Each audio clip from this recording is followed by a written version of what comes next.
Copyright disclaimer. Under Section 107 of the Copyright Act 1976, allowance is made for fair use for purposes such as criticism, comment, news reporting, teaching, scholarship, and research. Fair use is a use permitted by copyright statute that might otherwise be infringing. Nonprofit, educational, or personal use tips the balance in favor of fair use. In this crooked game of power politics here in America, the Negro, namely the race problem, integration, civil rights issue, are all nothing but tools used by the whites who call themselves liberals against another group of whites who call themselves conservatives, either to get into power or to retain power. Among whites here in America, the political teams are no longer divided into Democrats and Republicans. The whites who are now struggling for control of the American political throne are divided into liberal and conservative camps. The white liberals from both parties cross party lines to work together toward the same goal, and white conservatives from both parties do likewise. The white liberal differs from the white conservative only in one way. The liberal is more deceitful, more hypocritical than the conservative. Both want power, but the white liberal is the one who has perfected the art of posing as the Negro's friend and benefactor. And by winning the friendship and support of the Negro, the white liberal is able to use the Negro as a pawn or a weapon in this political football game that is constantly raging between the white liberals and the white conservatives.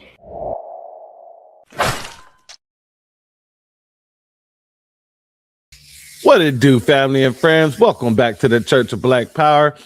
If you're not subscribed, go ahead and hit that subscribe button along with the notification bell so you can be notified whenever videos like this drop. Please make sure you're hitting that like and share button so we can beat up the algorithm. Make sure we get this message out to the ears that need to hear.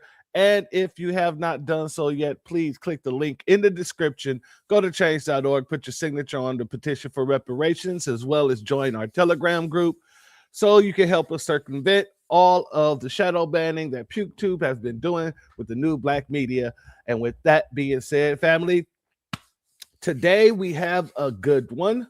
We have a good one because we have a good old James Carville. You know, he's one of the oldest, that I would like to say, one of the oldest crypt keeper political strategists that the Democratic Party has. And good old James came out and he went on Fox News and other news broadcast sites, and he made a very, very bold prediction. And so we're going to check into what he had to say, and we're going to, we're going to chop it down a little bit. I'm going to have to grab the axe and put the axe against the tree because, over here in the new black media, we like to remind people. But the axe forgets, the tree remembers. You can't have a short memory and be black. You open yourself up for attack. You got to have a long memory because you're singing a long song. Y'all feel me? Mm-hmm. Yeah, you do. So we're going to get into what the quote-unquote Raging Cajun had to say about this situation. And I'm going to have to, play some things that kind of show the opposite of what he's talking about. But that's only in my opinion, in my expert opinion. But let's get into it. Let me go ahead and do what we do here. Scroll on up. Let me give a B1 salute and shalom to our sister Rosalind in the building. I can't believe that Crypt Keeper / Ghoul is still alive. I love that. Yes, you and me both. Him and Biden is fighting to see who's going to be the oldest man in the party, the B100.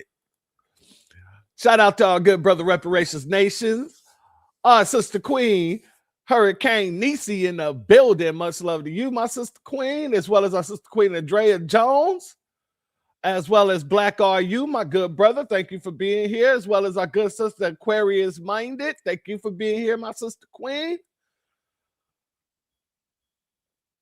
MPC in the building. Much love to you. Thank you for being here, family, as well as our sister Sybil. Much love to you. Thank you for being here. Priscilla Taylor's in the building. Much love to you and thank you for being here. Shelly is in the building. Much love to you and thank you for being here, family. Want to make sure.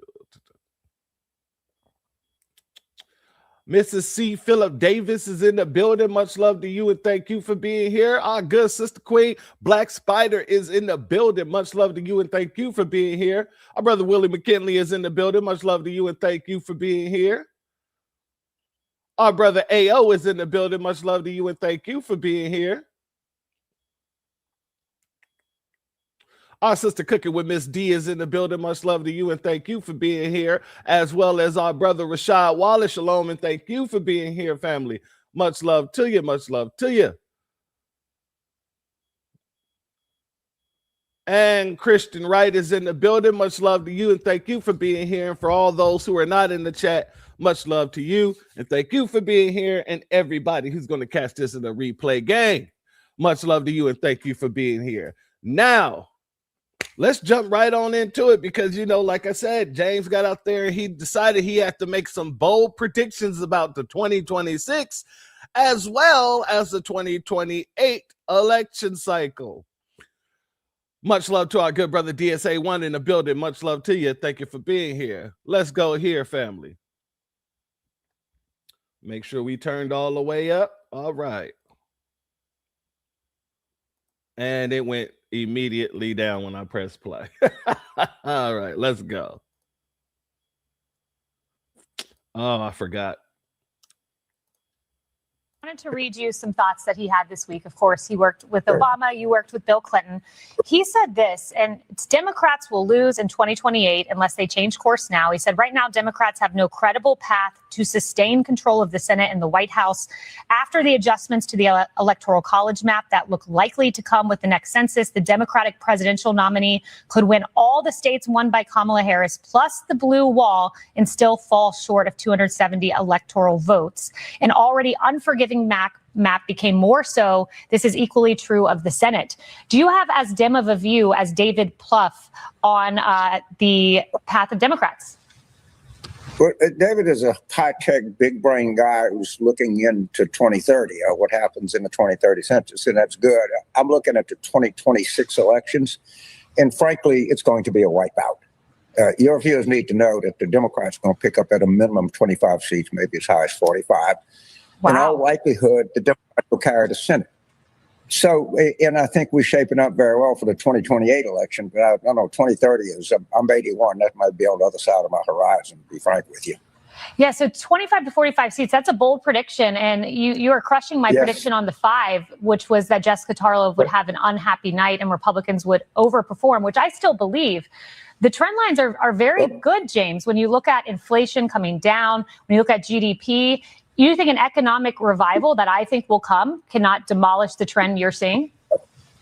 Well, I guess anything is possible. Why is Trump trying to call the election off? The first question every Republican candidate will have to answer, will you agree to have an election in November 2026? Because Trump has said he doesn't think we even need one, hinting to the fact that he's going to try to call them off. So we can agree. We might disagree on who's going to win, but I think you and I can agree we got to have the election, right? That's the important thing, is to have it. No doubt. Trump agrees with that proposition. Trump talks in jest, as one person said, take him seriously, not literally. I think he might have said that just to trigger you, James. Well, maybe so, but it would be a good idea if he'd clean it up, and it'd be a good idea if every Republican candidate who ran for every office would be asked, are you committed to have an election in November 2026?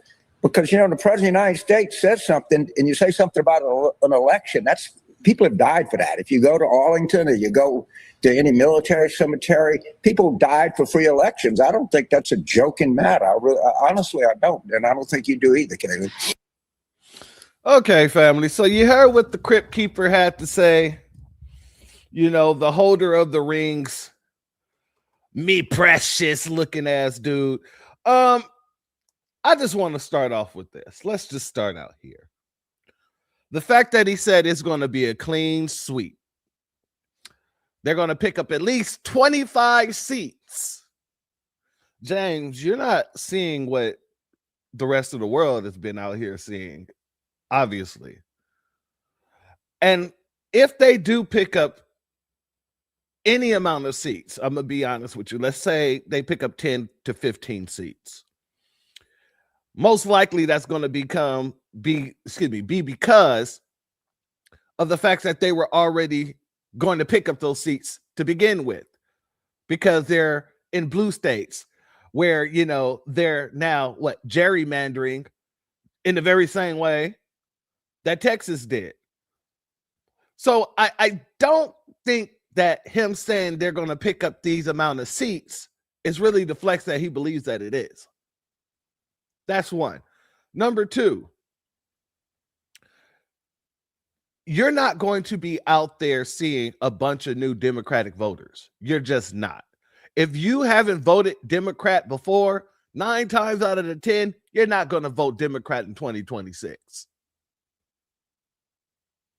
If you were already on the Democrat plantation 9 times out of the 10, if you are a staunch shield for the Democrats 9 times out of 10, yeah, you're going to vote Democrat. Let's be very clear about that. So in my eyes, I do see them picking up a few seats, but not for the reasons that James would like people to believe.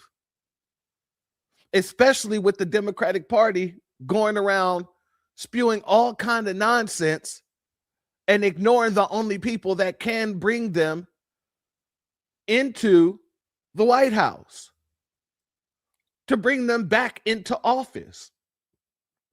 At the beginning of this clip that I played, it was talking about how if the Democrats don't make large changes, they will be losing the next few election cycles. Now, that is absolutely correct. But James, he wants people to know how big of a wishful thinker he is. He wants people to think that he's not sweating. But the fact of the matter is, the first prediction was the right prediction. Shout out to Sexy Red. I'm going to replay this.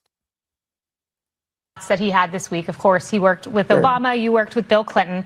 He said this, and it's Democrats will lose in 2028 unless they change course now. He said right now Democrats have no path to sustain control of the Senate and the White House. Course now. He said right now Democrats have no credible path to sustain control of the Senate and the White House unless they change course now. He said right now Democrats have no credible path to sustain control of the Senate and the White House after the adjustments to the Electoral College map that look likely to come with the next census. The Democratic presidential nominee could win all the states won by Kamala Harris plus the blue wall and still fall short of 270 electoral votes. An already unforgiving map became more so. This is equally true of the Senate. Do you have as dim of a view as David Plouffe on the path of Democrats? And the man should, to be honest with you, because the Democratic base is not there. There's literally more people walking away from the Democratic Party than you have people registering to become a Democrat or register to vote as a Democrat. And this is another reason why you see all these Democrats running around here, Dem-ho-rats, running around here so asphyxiated off of Immigrants Built America, or the ICE situation, because they know their core voter base has walked the hell away. So now they're trying to whisper those sweet nothings in all the immigrants' ears so that they can get more immigrants in to vote for them. So they're putting on this big political theater display of, well, immigrants built America no matter where you came from. Matter of fact, let me play that. Hold up. Let's get into that real quick.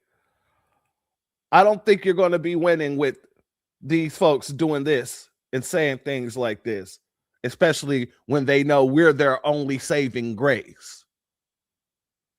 The majority of Americans across the country, regardless of political party, know that immigrants from all over the world, Somalia, India, wherever they're from, Latin America, Africa, that immigrants have built this country and make this country what it is today. The majority.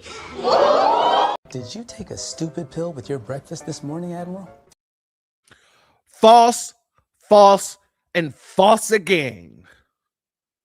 The majority of the country knows who built this country, and that's foundational Black Americans. The majority of the country knows that immigration is used against Black Americans in this country. The majority of the country knows that they've been eating off the plates of foundational Black Americans since the inception of this country, since the first ships came over to Turtle Island, bringing over, Ellis Island, bringing over all of these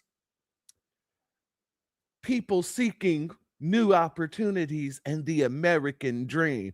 You can't come to a country seeking a dream that wasn't formulated yet. You can't come to a country seeking a dream that you had wherever you came from. No, you come to a country seeking a dream that was only possible and formulated due to foundational Black Americans. So when you're out here speaking like this, and you think that you're actually garnering more people over to you, but you're actually pushing more of us away from you. Let's be very clear about that. You might be going around speaking those sweet nothings in these immigrants' ears, but at the end of the day, you can recognize and look and analyze their voting patterns and see there is not going to be a change in the voting that they do. It does not matter what Trump does in there. If they voting Democrat, 9 times out of the 10, they're going to continue to vote Democrat. If they're voting Republican, 9 times out of the 10, they're going to continue to vote Republican. The only people that is the wild card in this situation is foundational Black Americans. That's it. That's all. So if James thinks that this type of talking is going to lead to them getting 25 seats, James is sadly mistaken and highly ignorant.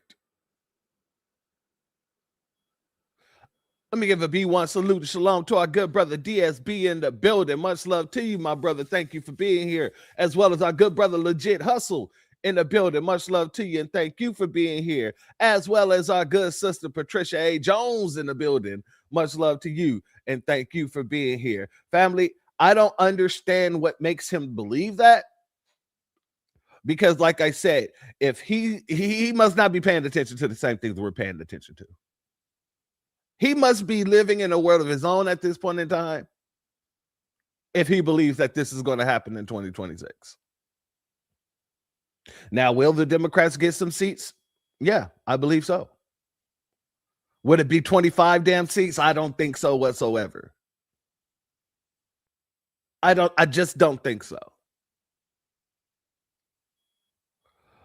A B1 salute to Troy in the building. Much love to you and thank you for being here. Let me show you some other things that's going on with these folks here, which is just making it very simple and very plain to us who they're holding in high regards and actually who they're concentrating all their energy on. Let's go over to New Hampshire and let's go over here because, you know, the Democratic Senate candidate over there, I think Karishma Manzoor, she basically wants people to know this. So abolish ICE, yes or no? You said it on X. You said abolish ICE. We should absolutely defund ICE. Now, wait a second. You should absolutely defund ICE. You know, James isn't he's not too much in favor of people running around saying defund the police, defund ICE. But yet here you have this Democratic Senate nominee, and she's saying we need to defund ICE. We got to break this down, family, and I'm gonna slow this down because this has to be broken down to the proper bare bones. Because as I said several times over on broadcasts just like this, on several of my past broadcasts, these people have a problem with ICE, but they do not have a problem with the police. And this woman is going to make sure that everybody that hears her under the sound of her microphone understands that police, oh, they love police. It's just the ICE that they don't recognize as agents of law enforcement. It's just ICE that they don't recognize as legitimate agency within the federal government. But let them talk about the po-po. Oh, and they love the po-po. Let's get into it. Yes. So what happens next? How do you enforce? So abolish ICE, yes or no? You said it on X. You said abolish ICE. We should absolutely defund ICE. Yes. So what happens next? How do you enforce the border? How do you enforce? We have a CBP. Law? Yes. Customs and Border Patrol. We have a Customs and Border Patrol. We should absolutely give them the right amount of funding. We have to do this, and we have to. If the law enforcement is an issue, if their crimes are an issue in certain cities, then let's use the funding to send those federal dollars back to the states. Hold on, I'll let her finish. To our local police. Okay, let them send the federal dollars to the states, to our local police. So you don't have a problem with Border Patrol. You don't have a problem with the customs. You have a problem with the officers that actually goes into the neighborhoods and actually enforce the immigration laws.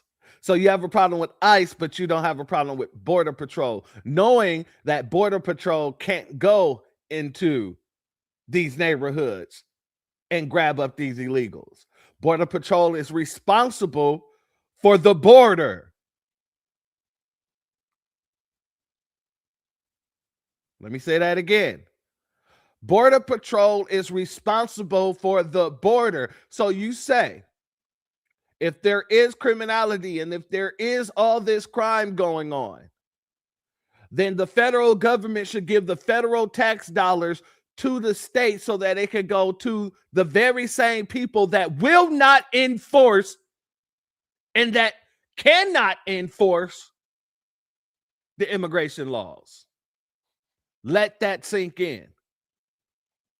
So let's give more money to these states and let the police department do what they will with that money. And who are they going to target when they get that money? If they're not targeting these illegal aliens, who the hell is on the docket? That's right, you guessed it, foundational Black Americans. Now watch how she puts all the spice on this. Why create another extra law and order system which is not really enforcing law? What's the difference between saying abolish ICE and saying defund the police? Fantastic question, my good sir. Let's hear what her response is. I never said defund the police. No, but what's the difference between those two sentiments? The police force, I believe in. The law and order system, I believe in. We have a public defense system. We have a law enforcement system. ICE is not law enforcement.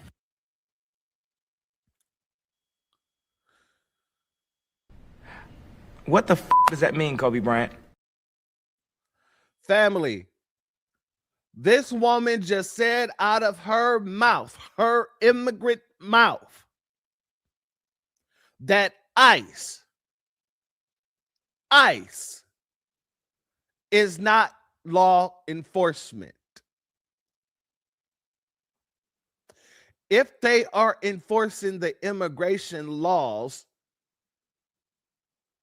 and they're an agency of the federal government, that would not only suggest, but one can deduce that they are law enforcement agents.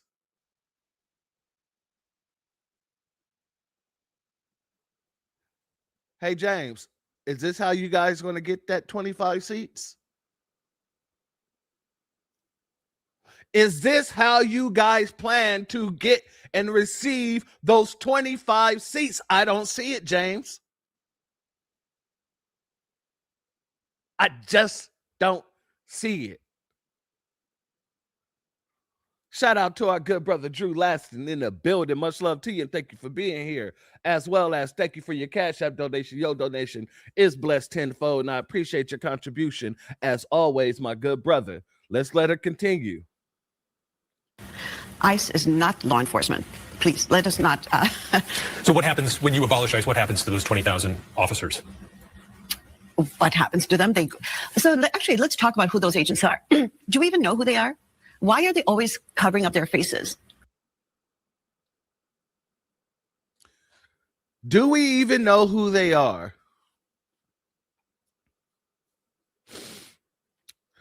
Well, the federal government would know who they are because guess what? They were hired by the federal government. Why do they always cover their face? I don't know. Maybe because you guys are consistently doxing them. And you know, the cartel do be threatening these people's families. So not only are you putting them in danger, but you're putting their families in danger too. So you're okay with putting American citizens in danger as long as you're taking the illegals out of it.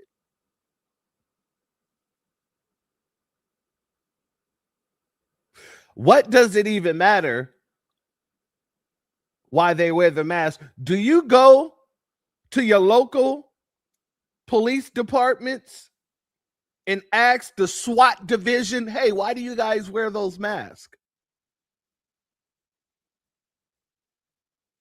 Do you go and ask any other law enforcement, the DEA, the goddamn ATF? Do you ask any of these people about their apparel? Do you ask any of these agencies about their apparel? I don't think you do. But go ahead, continue. Are they coming from, are they January 6th insurrectionists? Are they Proud Boys? Are they coming out of 4chan? Are they coming?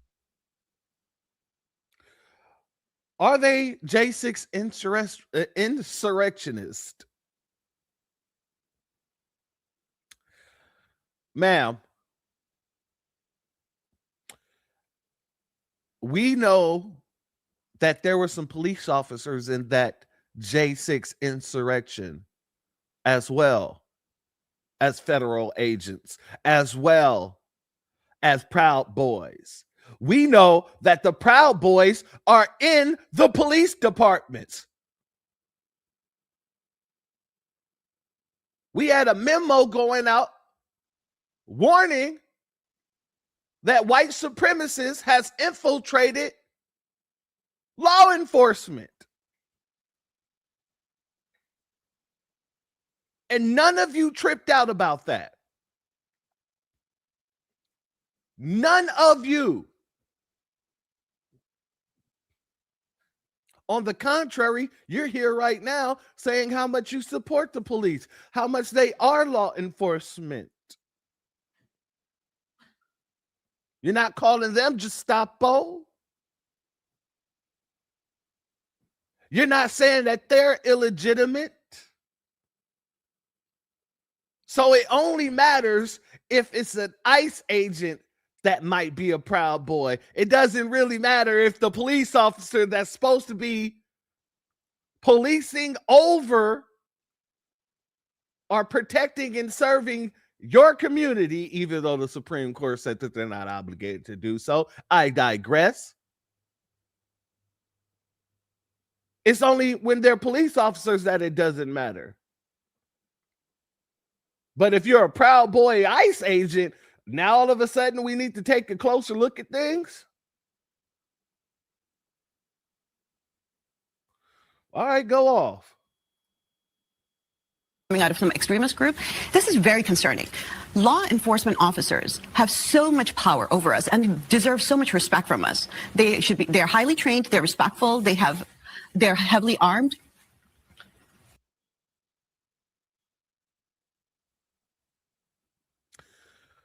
Family, it's like they act as if foundational Black Americans don't have a history here. And more specifically, a history with police officers and the way that they enforce the law. These people are just quite literally speaking a bunch of god dang nonsense.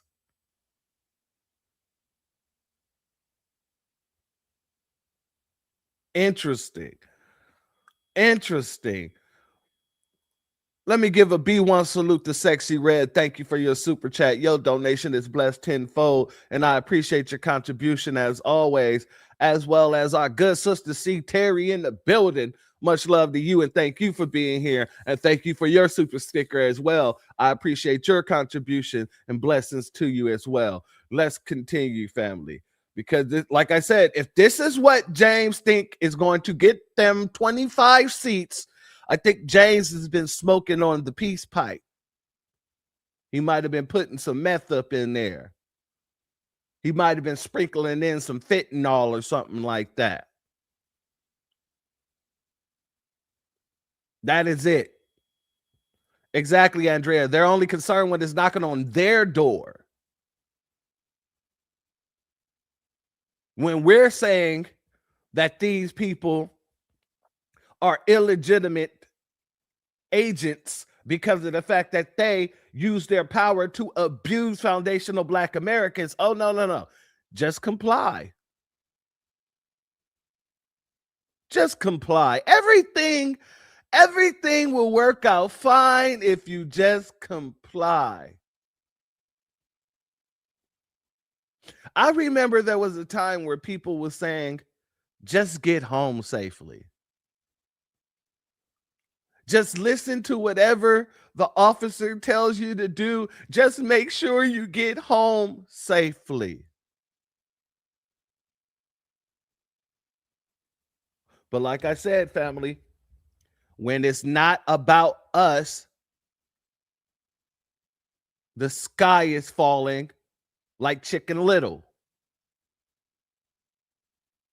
The agencies that's doing the exact same thing, that was doing the exact same things to us, oh, they're good agencies. But when the same treatment, really lighter treatment, because it ain't nowhere as bad as us in the police brutality situation, but when they get a small taste of what we've been going through, now the sky has fell in their laps.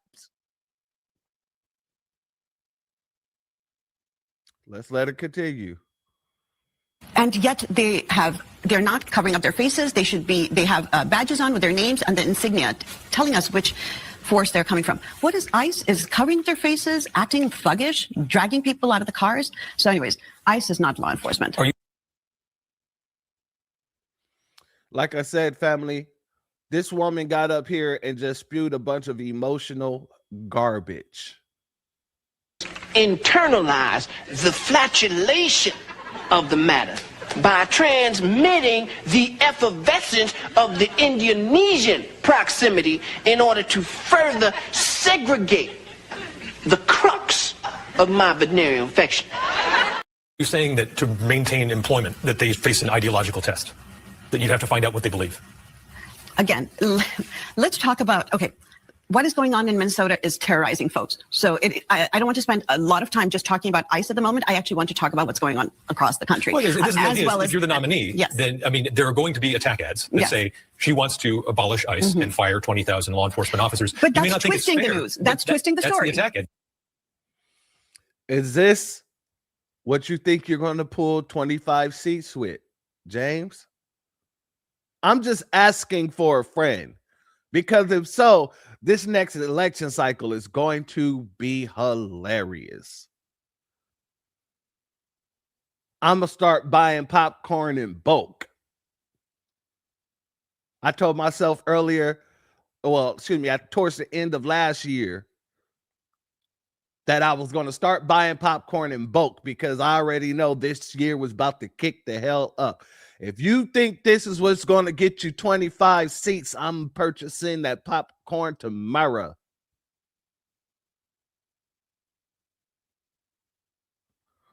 A B1 salute to Noah Randall in the building. Much love to you. Thank you for being here, as well as M. Hampton in the building. Much love to you, and thank you for being here, as well as Estelle Gray in the building. Thank you for being here. In between that and this, let's go here. Your new Virginian governor, Abigail Spanberger, she just sworn in, and let me show you what's going on over here with old Abigail now that she done got into her office. That's the new governor of the Commonwealth of Virginia. Abigail Spanberger ran for that office as a moderate, but the executive order that she talked about is state and local police not cooperating with ICE to get criminal illegal immigrants. There's also a list of, now the Democrats control the legislature, that a number of bills that have been put forward. You can't read it here, but let me just go through it. Sales tax on Uber Eats, Amazon. Sales tax on admissions to a variety of businesses. Create 2 new higher tax brackets. 10% tax bracket for anyone making over $1 million. 3.8 investment tax. Raise the hotel tax. New personal property tax on landscaping equipment. Ban gas-powered leaf blowers. Guarantee illegal aliens free education. Make it illegal to approach somebody at an abortion clinic.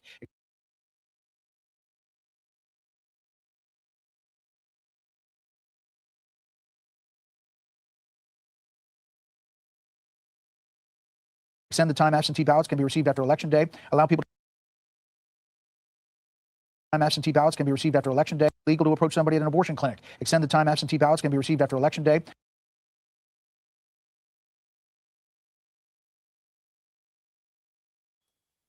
Sorry, family. Just to touch on a few. Just touch on a couple of them. Guaranteed illegal aliens free education. Extend the time absentee ballots can be received after Election Day to 3 days. She's trying to make it easier to commit voter fraud. But let's continue. Allow people to cast their votes electronically through the internet. Expand ranked choice voting. Extend the deadline for ballot curing. Redact the addresses of political candidates from FOIAs. Add Virginia to the National Popular Vote Compact. Make it illegal to hand count ballots. $500 sales tax on firearm suppressors. Assault weapons and large capacity magazine. Make it illegal to hand count ballots. Why would it be illegal to hand count ballots? Most people who want to make sure that they don't have any electronic nonsense play off when they go vote, they want to do a paper ballot. So why would you make it illegal to count paper ballots? Oh, my God, that right there just stands out like a sore thumb. A B1 salute, shalom to our sister Rosemary in the building. Much love to you, and thank you for being here as always, my sister queen. Let's continue. Ban 11% sales tax on all firearms and ammunition. Prohibit outdoor shooting of a firearm less than 5 acres. Lower the criminal penalties for robbery. Ban the arrest of illegal aliens in courthouses. Remove mandatory minimum sentences. Allow localities to install speed cameras and replace Columbus Day with family. Lower the criminal penalty for robbery. I wonder who she's doing that for. Lowering the criminal penalty for robbery. Who's most likely to be running around here robbing folk? Who's been getting picked up a lot as of lately when it comes to robberies? Exactly. Hey, yo, you caught the next one. 11% tax on ammo. You say she can't put a ban on firearms, so of course she's going to, tax the hell out of them. Tax the hell out of anything associated with them. Oh, Abigail. Is this how y'all gonna pick up the 25 seats, James? These things that Abigail is over there doing? She ain't even put her butt into the chair yet, and she out here proclaiming this is what's going to be happening. Yeah, James, I don't know too much about this. I just don't know too much about this. So in between one saying immigrants built America, another saying ICE isn't a federal agency, they're not law enforcement. You got Abigail over here taxing the hell out of everything and making sure that illegals can get free education, lowering the goddamn penalties for robbery, extending the time absentee ballots can be received after election day. All these things right here put together, I'm just saying, no, I don't know, James. 25 seats sounds like a whole lot. You'd be lucky if you pulled out 5 seats. You'll be lucky if you pulled out 5 seats. And let's not go here. You got James Clyburn, and it's funny how James Clyburn would have popped up if we was out there saying defund the police. Stop sloganizing. Sloganizing kills people. Sloganizing destroys campaigns. Defund the police destroyed campaigns. This woman is sitting there talking about defund ICE. This woman just said that ICE are not federal agents. This woman just said ICE are not law enforcement. Where is Jim Clyburn to say anything about that? Stop sloganizing before you lose us 2026. Stop sloganizing. No, he's more concerned with coming out and making it seem like this administration is trying to take us back to Jim Crow, don't you see? Oh, yeah, we don't hear any of the same stuff that we heard in 2020, 2022 when he was sitting there trying to wag his finger at us. No. That's not the James Clyburn of today.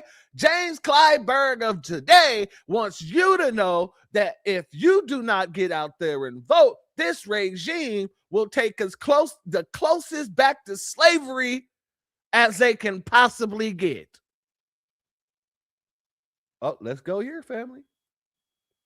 You write at one point in the book, the MAGA Republicans and their supporters who want to make America great again want to be remaking it in the image of the antebellum era. I just want to be clear. Are you saying you think they want to reinstate slavery? No. They wish to get us back as close to slavery as they can possibly get us to without violating, because the Constitution, they can't do it. Jim Crow? Yes. So you think they would reinstitute Jim Crow? Absolutely. And I think the Supreme Court is well on the way to doing that. Remember, all of this started with a Supreme Court decision called Dred Scott. That's what defined and laid the foundation for all of this stuff. And then we got another case called Plessy versus Ferguson that's established separate and equal. Well, and of course, the Supreme Court during Reconstruction overturned the Civil Rights Act. Yes. The Supreme Court did. The Civil Rights Act was overturned by the United States Supreme Court. And what has just happened with the 1965 Voting Rights Act? The first, they're doing it a little more sophisticated, but they're doing that. The Supreme Court is overturning the Voting Rights Act. To be really clear, your view is the MAGA Republicans are explicitly racist and want to turn the country back towards a time that approaches Jim Crow, if not achieving it. I don't know that I would call all MAGA Republicans that. I'm very circumspect about using the term. They are racist. I don't put that label on any one person, but I know what the word means. It's sitting there in the dictionary for anybody to understand it. They are white supremacists, and they are people who are supporters of this president who admit to me that they are white supremacists. I've had people who support this president tell me that they thought that slavery was a good thing. And really, for us to deny that this exists, I don't know why we would do that. You've had people tell you who support this president that they thought slavery was a good thing. Absolutely. Right to my teeth. Constituents? Absolutely. In my congressional district. What's that like? Sometimes I keep things to myself. Family? in between James and the other James Carville and James Sam, Mr. Django. Well, he's not Django, but you know, Steven from Django. I don't see it. Family, I got to ask you guys, in between everything that I'm showing you right here, just within the last 4 clips, and just to recap, we got one saying that America was built by immigrants. You got another saying that ICE is not law enforcement. You got another one saying, well, not just saying, but doing, making sure she removed, not just tax people to hell, but making sure she removed some of the harsher penalties for robbery, making sure she extend the time absentee ballot to receive after election day to 3 days, making sure that she's going to be given free education and schooling to illegal aliens. In between all of this, plus what James just said, Mr. Clyburn, do you guys see the Democratic Party, the Dem-Horatic Party, picking up 25 seats in 2026? I haven't even gotten over here yet. Let's go over here because you know they have to bring out your girl Michelle to once again wag her finger at black men without saying it, but she's doing it. Talking about, don't ask me to run. Y'all don't want a woman for president. Yep. That's the Dem-Horatics for you.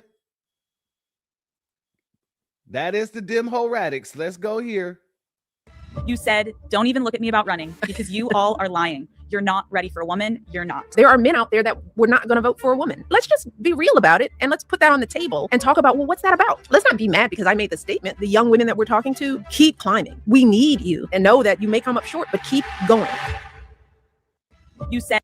And notice what show she said it on. Once again, call her daddy. What is with this? The same place Kamala went and spent all that money to build a stage, paid this woman to come out talking nonsense. Family, do you see 25 seats out of this?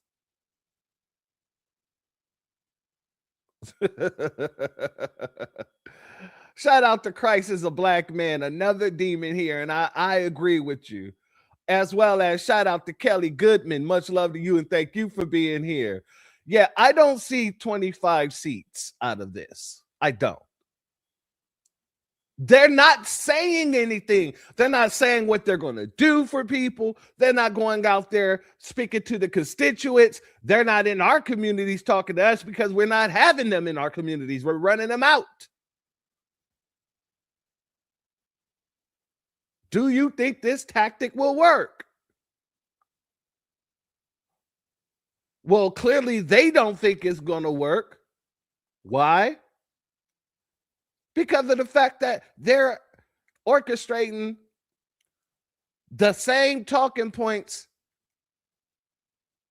that, well, not really the same, but yeah, it's the same talking point, but this one is actually just propaganda. They're talking about Trump's cognitive skills. Now, Joe Biden, we saw this man decline right before our damn eyes. But they're now trying to make it seem like Trump is going through the same situation Biden went through. But they can't explain it. They're just talking gibberish. You think I'm lying? Let's go to AOC. AOC was just asked about the very same thing. And watch what she had to say. This reeks of desperation. Real quick, how big of a factor is Donald Trump's cognitive decline, given what we're seeing at Davos? I think that the president has been acting in increasingly erratic ways. I think it is really damning when we think about the degree to which mass media outlets reported on Joe Biden, and you know that resulted in the Democratic Party changing its nominee, etc. Yet we are seeing behavior from Donald Trump that is increasingly erratic and alarming, and everyone's pretending that this is normal. I don't really understand why that is. It is very bizarre. But then, importantly, I think that for our European partners and for our global partners, I think what they also see is the result of not just one man, right? But also the entire government apparatus and a party that is willing to watch someone decompensate in front of the world and do nothing about it. I don't know what's going on, but I find that the standard, it would be helpful if we could apply an even standard here and far more, a fraction of the reporting that was dedicated, a year or two ago to see that applied right now. Internalize the flatulation of the matter by transmitting the effervescence of the Indonesian proximity in order to further segregate the crux of my venereal infection. Family, that's all we're getting out of the demo excuse me, the demo rat party right now is a bunch of babble. It's the same thing that we get from the right too, but I'm concentrating on this today. We're getting babble from these people. That's it. I don't think this is going to grant 25 seats anywhere. Shout out to our brother Iron Will in the building. Much love to you with her fake ass Catwoman Selena Kyle outfit on. Much love to you, good brother, as well as our good brother John Son in the building. Much love to you. Family, while all these dimho rats are running around here talking this nonsense, I know the question on everybody's mind. Is it going to be Jasmine Crockpot that brings in those 25 seats? Well, with that being said, family, you know what we got to do. Brain fried, scrambled like eggs in a skillet. Ooh. Thoughts running loose. Ooh. Can't even pin it. Ooh. Opinion spilling. Nonsense infinite. Logic took a vacation. She ain't in it. Ooh. Caught in the fog, lost in the static. Ideas chaotic, vibes erratic. Speeches gymnastics, flips acrobatic. Words land hard, awkward, and tragic. Ooh. Dumber than a box of Crockets. Lost keys, no pockets. Talking loud, no logic. Every thought catastrophic. Dumber than a box of Crockets. Every move out of pocket.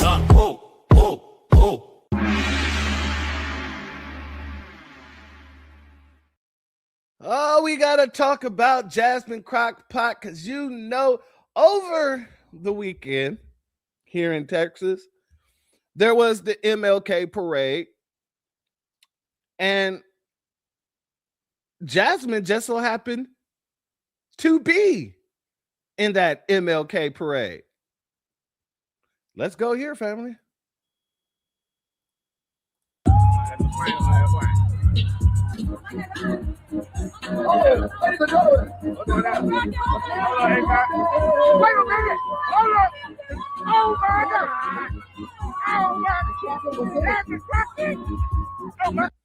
They don't want to fix the country. They just want to be famous. Shout out to Kid Gravity. Every time I turn around, that's all you see out of this woman. This woman is trying to garner more and more attention. This is one of the females that I would never want to date in my life because she's an attention-seeking whore. Now, when I say whore, I'm not saying she's going around sleeping with everybody. I'm talking about she's a whore for attention. That's what it is. Every time I turn around, this chick is out there whoring for attention.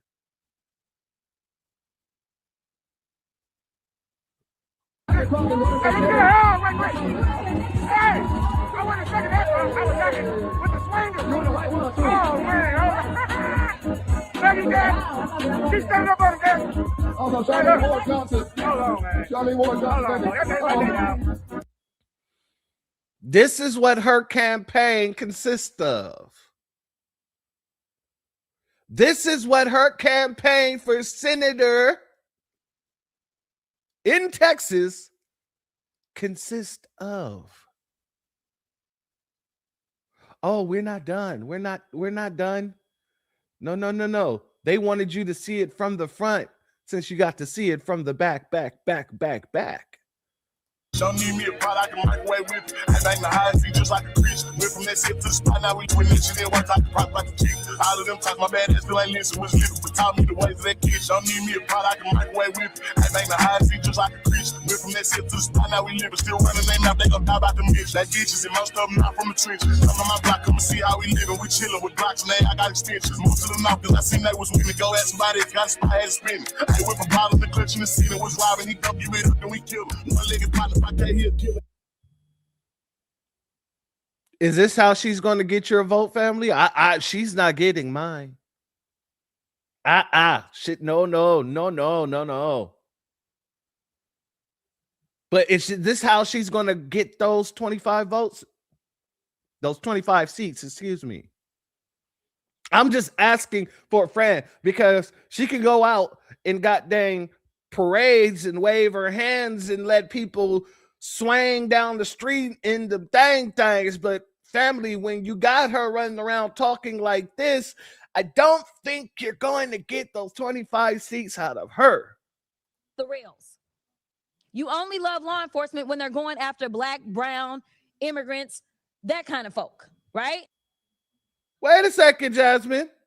No, Jasmine.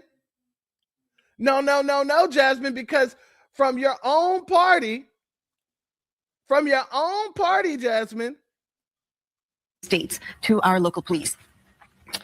Why create another extra law and order system which is not really enforcing law? What's the difference between saying abolish ICE and saying defund the police? I never said defund the police. No, but what's the difference between those two sentiments? The police force, I believe in. The law and order system, I believe in. We have a public defense system. We have a law enforcement system. ICE is not law enforcement. ICE is not law enforcement.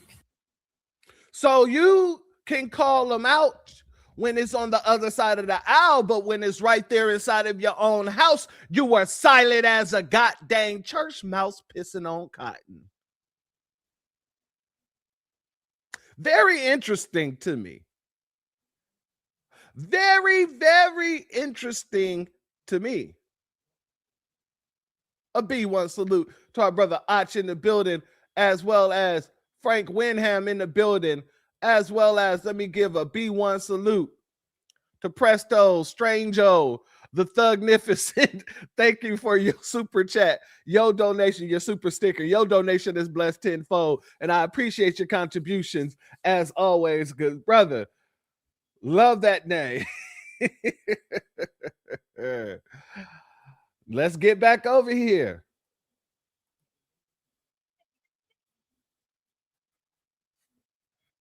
Oh, my bad. Let's go here. Let's get back over here to Crockpot. January 6th, you didn't care about law enforcement because they still don't have their plaques up. We continue to do the right thing and say, yes, apply the rules equally across the board. And then y'all play in our... Apply the rules equally across the board. Well, the immigration law should be applied equally across the board. Don't you agree? I'm just asking.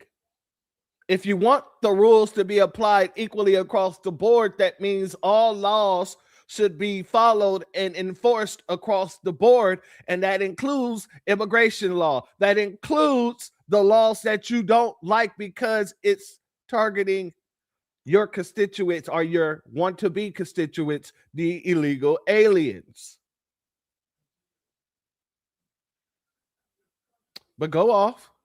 Faces, and you only apply it to one side. I am asking for one commitment, and then I will yield to the ranking member. The rails. Yeah, family, I don't think Jasmine Crockett's going to get those 25 seats either. Do you think do you think Gavin Newsom, Mr. Newscum himself, the California bigot, do you think he's going to be able to garner those 25 seats, James? Mr. Carville? Do you think it's going to be Newscum?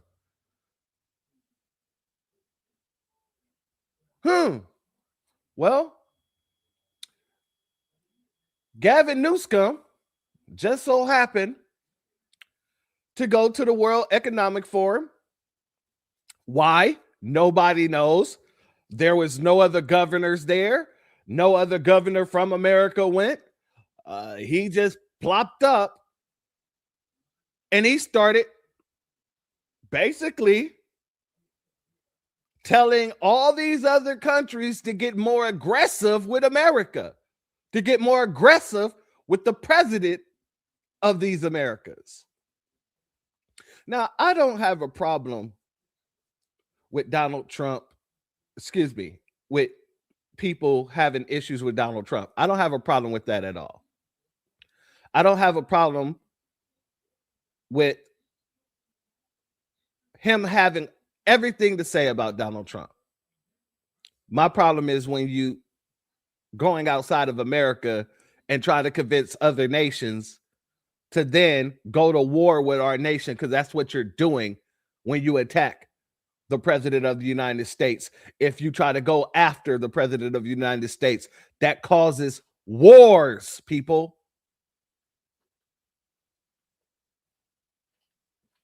These people are going around showing themselves to be more and more anti-American.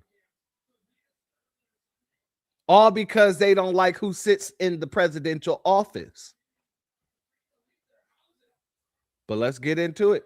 Let's go here, family. Wake up. Where the hell has everybody been? Stop with this diplomacy of sort of niceties, and somehow we're all going to figure it out. Stop saying one thing privately and another publicly. Have some spine, some goddamn balls. Use my language. Governor Newsom, do you have a message for Europeans who are concerned about the messages from the White House around Greenland this week? Yeah, it's time to buck up. It's time to get serious and stop being complicit. It's time to stand tall and firm, have a backbone.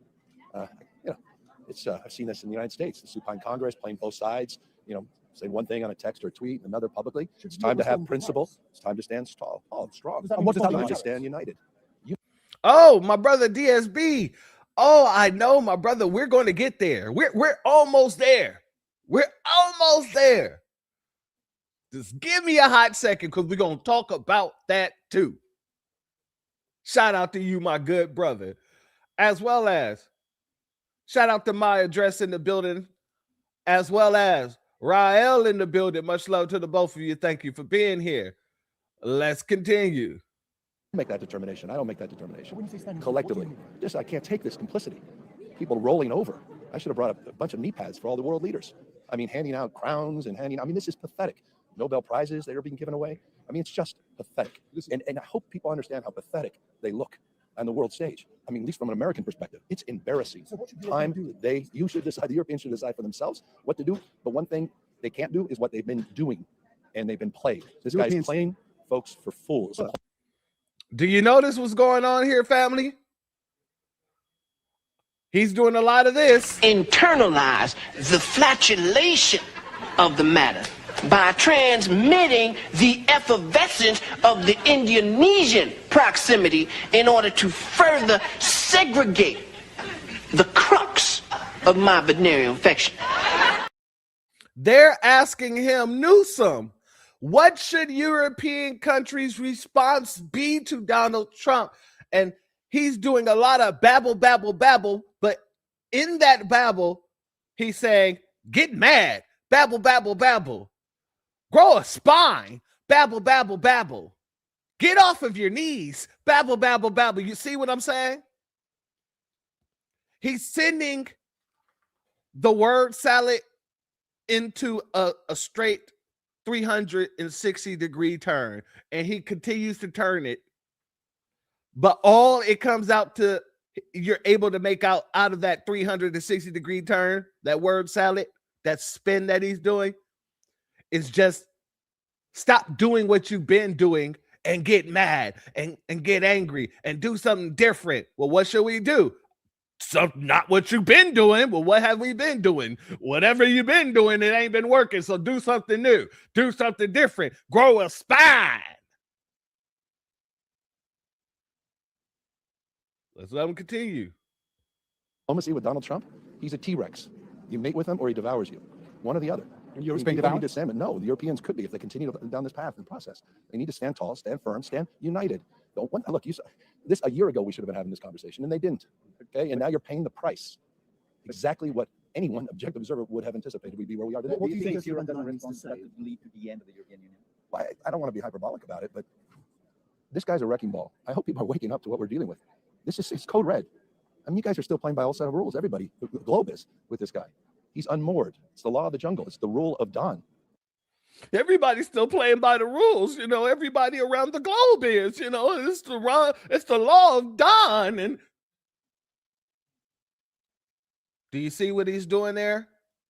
He's trying to incite and antagonize. He's trying to be the antagonizer of the situation. You see how we sit back and just instigate both sides of the fence? He's trying to instigate this situation so that people from outside of the country will then start going after Donald Trump.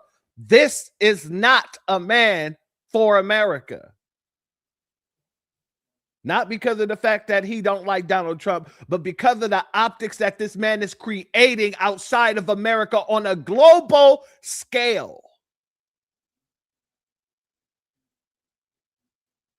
This is going to get you your 25 seats, James? I really don't think so.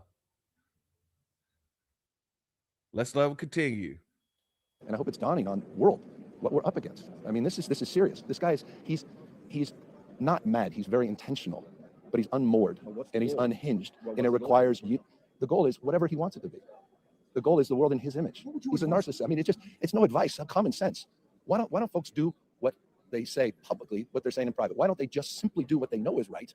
I mean, these guys, everybody's talking behind his back. They're laughing at him. Meanwhile, they're sucking up to him. It's embarrassing. This is not diplomacy. This is stupidity. They don't act as this end with military solution. I don't know. I mean, it's just who knows what happens in that respect. But with Donald Trump, you saw what happened in Maduro. You see what's happening on American streets. You saw what happened in the state of California, where he put 700 active duty Marines. He didn't send them overseas. Last year, he sent them to the American city, second largest city in the United States of America. He's got 1,500. Now, notice he's talking about all the cities that he sent the military in, and the ICE agents went in there, you know, getting all those people rounded up. Notice every area he just mentioned. Don't act as this end with military solution. I don't know. I mean, it's just who knows what happens in that respect. But with Donald Trump, you saw what happened in Maduro. You see what's happening on American streets. You saw what happened in the state of California, where he put 700 active duty Marines. He didn't send them overseas. Last year, he sent them to the American city, second largest city in the United States of America. He's got 1,500 active folks, members of the military on call near Minneapolis. This guy is a police state. You got a guy dressed up in SS uniforms. Greg Bovino, dangerous. You seen this guy, Greg Bovino? See what's happening with ICE and secret police and masked men, people disappearing? Wake up. Where the hell has everybody been? Stop with this diplomacy of sort of niceties, and somehow we're all going to figure it out. Stop saying one thing privately and another publicly. Have some spine. Have some goddamn balls. Use my language. Sick of this. I'm being crystal clear. Notice what they said to the man at the end. Privately and another publicly. Have some spine. Have some goddamn balls. Use my language. Sick of this. I'm being crystal clear. You're not being clear. Gavin, we asked you a clear-cut question, and you're just babbling with a bunch of grow some goddamn balls and grow a spine and get off your knees. But Gavin, you're not telling us what to do. We asked you, what should we do? Well, not what you've done. Well, what did we do? Whatever you were doing is not working. You need to do something new. Well, what is that something new? Just grow some balls and get a spine. And when he went to walk off, the reporter said, "Sir, you're not being clear." Oh, I'm being as clear. I can be as clear as can be. Stop saying one thing privately and another publicly. Have some spine. Have some goddamn balls. Use my language. Sick of this. I'm being crystal clear. Oh, I'm being crystal clear. No, Gavin. No, you're not. And a lot of people found it to be highly hypocritical because this is what's going on in California as we speak, while you out there and god dang bungfuck Egypt talking down on talking down on the president of the United States of America, while your god dang state that you govern over is going and looking like this. I can't take this complicity. People rolling over. I should have brought up a bunch of knee pads for all the world leaders. I mean, handing out crowns and this is pathetic. Nobel Prizes that are being given away. I mean, it's just pathetic. And I hope people understand how pathetic they look on the world stage. I mean, at least from an American perspective, it's embarrassing. This is diplomacy with Donald Trump. He's a T-Rex. You mate with him or he devours you. One or the other. And you need to stand. No, the Europeans could be if they continue down this path process. They need to. I can't take this complicity. People rolling over. What about your complicity, sir, in stealing billions of dollars from the homeless fund out there? What about your complicity, sir, with the whole Palestine fires? What about your complicity, sir? You have done nothing to force those insurance companies to pay out those folks that had policies with them, and they're refusing to do so. Sir, I don't think that you should be speaking at this point in time, but since you decided to, let's hear what you had to say when, you got in front of the quote-unquote leaders of the world. Let's go here. Do you think that your party went too far, or that you went too far? And I think, for instance, in extending Medi-Cal to the California healthcare program to undocumented immigrants. Like, do you? Well, two different I guess on the big picture and the small picture, do you feel like you went too far? Two different questions. Do I believe in universal health care? Yes, regardless of pre-existing conditions, ability to pay, and your status. I campaigned on that. We delivered on that. And I'm proud of that. We're one of 16 states to provide care to people regardless of immigration status. Do you think that your party went too far, or that you went too far? And I think, for instance, in extending Medi-Cal to the California healthcare program to undocumented immigrants. Like, do you? Well, two different I guess on the big picture and the small picture, do you feel like you went too far? Two different questions. Do I believe in universal health care? Yes, regardless of pre-existing conditions, ability to pay, and your status. I campaigned on that. We delivered on that. And I'm Now, family, I played that twice because I want you to know that this man became increasingly irritated by this man, and that question particularly. Why? Because it has to do with his inability to actually fund, run, and actually budget for his state. And I'm going to show you that he got increasingly, upset about this situation, because I'm going to show you how he was responding to the guy before he asked this question. Shout out to our good sister Key Prince in the building. Much love to you. Thank you for being here, my good sister. Let's go here. So I respect what Carney did because he had courage of convictions. He stood up. And I think we need to stand up in America and call this out with clarity. We can lose our republic as we know it. Our country can become unrecognizable in a matter of months, just not years.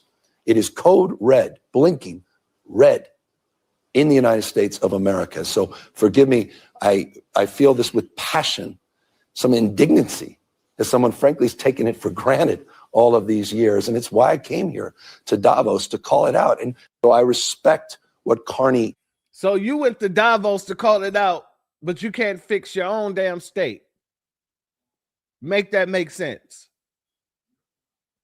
Make that make sense. Let's go here. Do you think post-Trump there's a path back? So you see this everywhere, the kind of insult politics that you're doing here, which you said you don't really enjoy it. You kind of seem to. I just putting a mirror up. No, you got to. I was doing my 10-point plans before, and I don't think any of you would have been here this morning had I done that. Oh, they would have been here. No. What he's saying, because they asked him when they found out that he was going to be going up there to the World Economic Forum, they said, hey, why don't you do a speech and let us know your platform? And he refused to do so. So that's why when he said, if I would have got up here doing my 10-point plan, nobody would have listened. But let's let them continue. Suppose, do you think post-Trump there's a path back? 'Cause you see this everywhere, the kind of insult politics that you're doing here, which you said you don't really enjoy it. You kind of seem to. I just putting a mirror up. No, you got to. I was doing my 10-point plans before, and I don't think any of you would have been here this morning had I done that. Oh, they would have been here. No, it wasn't working. No, everyone's trying to figure this out. How do you Mark Carney crowd? Yeah, no, but it's how do you communicate? How do you respond to this moment? And for me, it's about iteration. It's an entrepreneurial spirit. It's a very California mindset. You got to keep increasing the number of tries. And I was trying everything, wasn't working, wasn't breaking through. Democratic Party, writ large, wasn't breaking through. And we decided the only way to address Trump is quite literally to fight fire with fire. I did an initiative, Prop 50 in California. It was to reflect the fact that Donald Trump called an American politician and said in the middle of the decade to the governor of the state of Texas, I am entitled, Greg Abbott, to 5 seats. And I need you to redraw district lines, mid-year redistricting, to rig the 2026 election before one vote is cast. What the Trump administration expected we were going to do, as good Democrats do, we might write an op-ed. And we may, all go out and just say, this is just so wrong. And all of us would be applauding and say, yes. As he's consulting. I really don't like the fact that Gavin is being this damn disingenuous, as if Democrats haven't been gerrymandering as long as Republicans have been gerrymandering. Like, the reason why California is a blue state is the way that you gerrymander the districts. The same thing with within New York. Many of these Democratic states have used the same tactic of gerrymandering in order to consolidate their political power. That's why you have Democratic strongholds in the very same way that you have Republican strongholds. That's why people are so confident in saying you ain't going to be flipping Texas blue. It ain't going to work out. You're not turning Texas purple, because Texas is a Republican stronghold in the very same way that California is a Democratic stronghold. And it's all because you both do the same thing. You practice the same tactics. And then point the finger at the other and say, look how bad they are for practicing the tactics that I practice too. But go ahead, Gavin. Consolidating power. Instead, we went out and we redraw our maps. And we also drew a line in the sand. And I think that's what's required at this moment. And he assesses out weakness like no one else. That's his great strength. That's his gift. But you punch back. You fight fire with fire. You display conviction and strength. It's a different relationship. And so my relationship to this moment is reflected in that. I'm not naive. These guys are going to try to take me down, not just my state. I'm not naive about what I've said this morning and how that will be reflected in the official White House account. Gavin, no, don't nobody really have to fight that hard to take you down. Your work speaks for itself. Your regime in California speaks for itself. In the very same way, it didn't take much to get Kamala Harris up out of there, especially in her first term. It was Californians, people such as myself and others, who was coming out, making sure the world knew exactly what Kamala did there with her draconian laws that targeted Black Americans, with all of her policies that, one, kept people locked in prison even after they were supposed to be released in order for California to have cheap goddamn prison labor. Also, keeping people on death row, blocking evidence that would have got him off of death row. All of these things that we brought to light. Cherie Peoples, the situation with her daughter who is in the hospital because she has sickle cell anemia and she could not make it to school, but yet Cherie Peoples, she ended up getting arrested. We brought this information out to the world.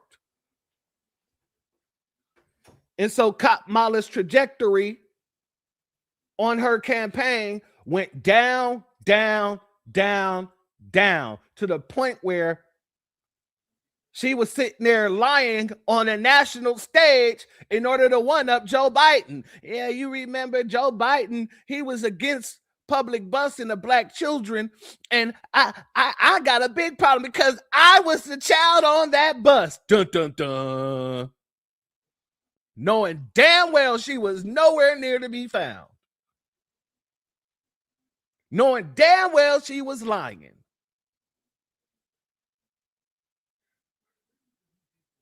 So, Gavin, don't nobody really got to work that hard to take you down. Your history in California will do just that. Why do you think I say this all the time? Bring me Gavin Newsom. I'm waiting on you.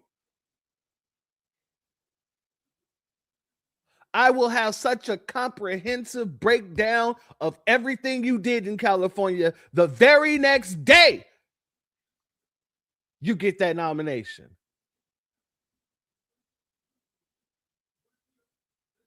Oh, Democratic Party, please bring me Gavin Newsom.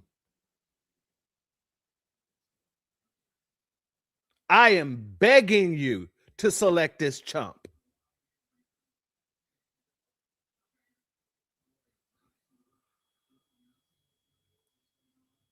Shout out to our sister Key Prince. The homeless situation has quadrupled in LA. Yep, absolutely. We don't want this narcissistic joker to be president of our country. And I 100% agree with you. We would all be homeless.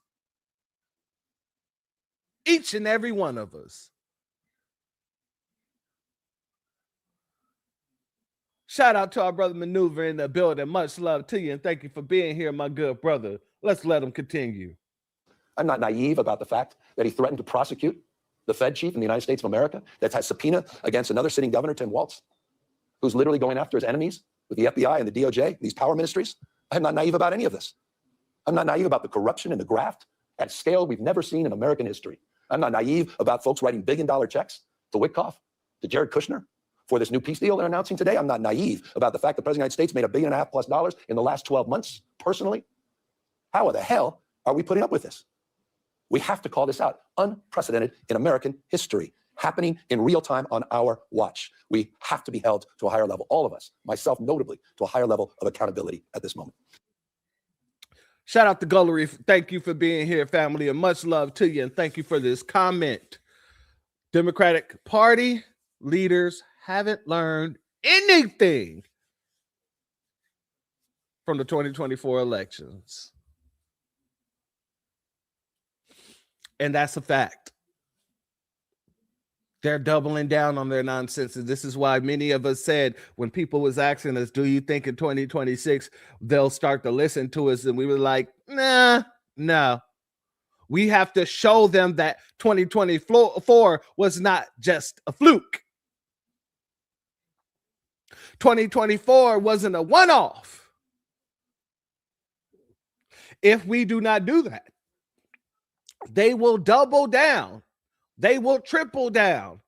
They will get down, but they will not bring that check and sit it down. And until they're willing to bring that check and drop it down, bring that anti-Freedmen hate crime bill, bring transformative policies for the foundation of Black American community, no matter what kind of down they're doing, we ain't rocking with them. So they can double down, they can triple down. And 2026 is going to look just like 2024.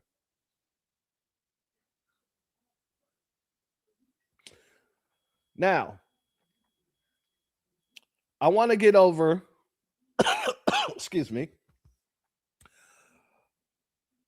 what the Secretary of Treasury had to say about this situation with Gavin Newsom. He was once again had some funny things to say, and I enjoyed it, so I'm gonna put it out. Scott Bissett, let's go here. And this is what he had to say about Gavin Newsom. I think it's very, very ironic that Governor Newsom, who strikes me as Patrick Bateman meets Sparkle Beach Ken, may be the only Californian who knows less about economics than Kamala Harris.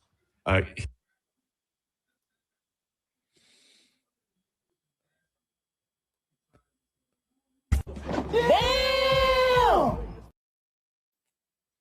Well, tell the world how you really feel. Let's go.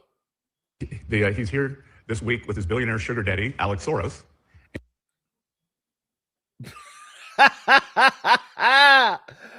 Oh, he's there with his billionaire sugar daddy, Alex Soros.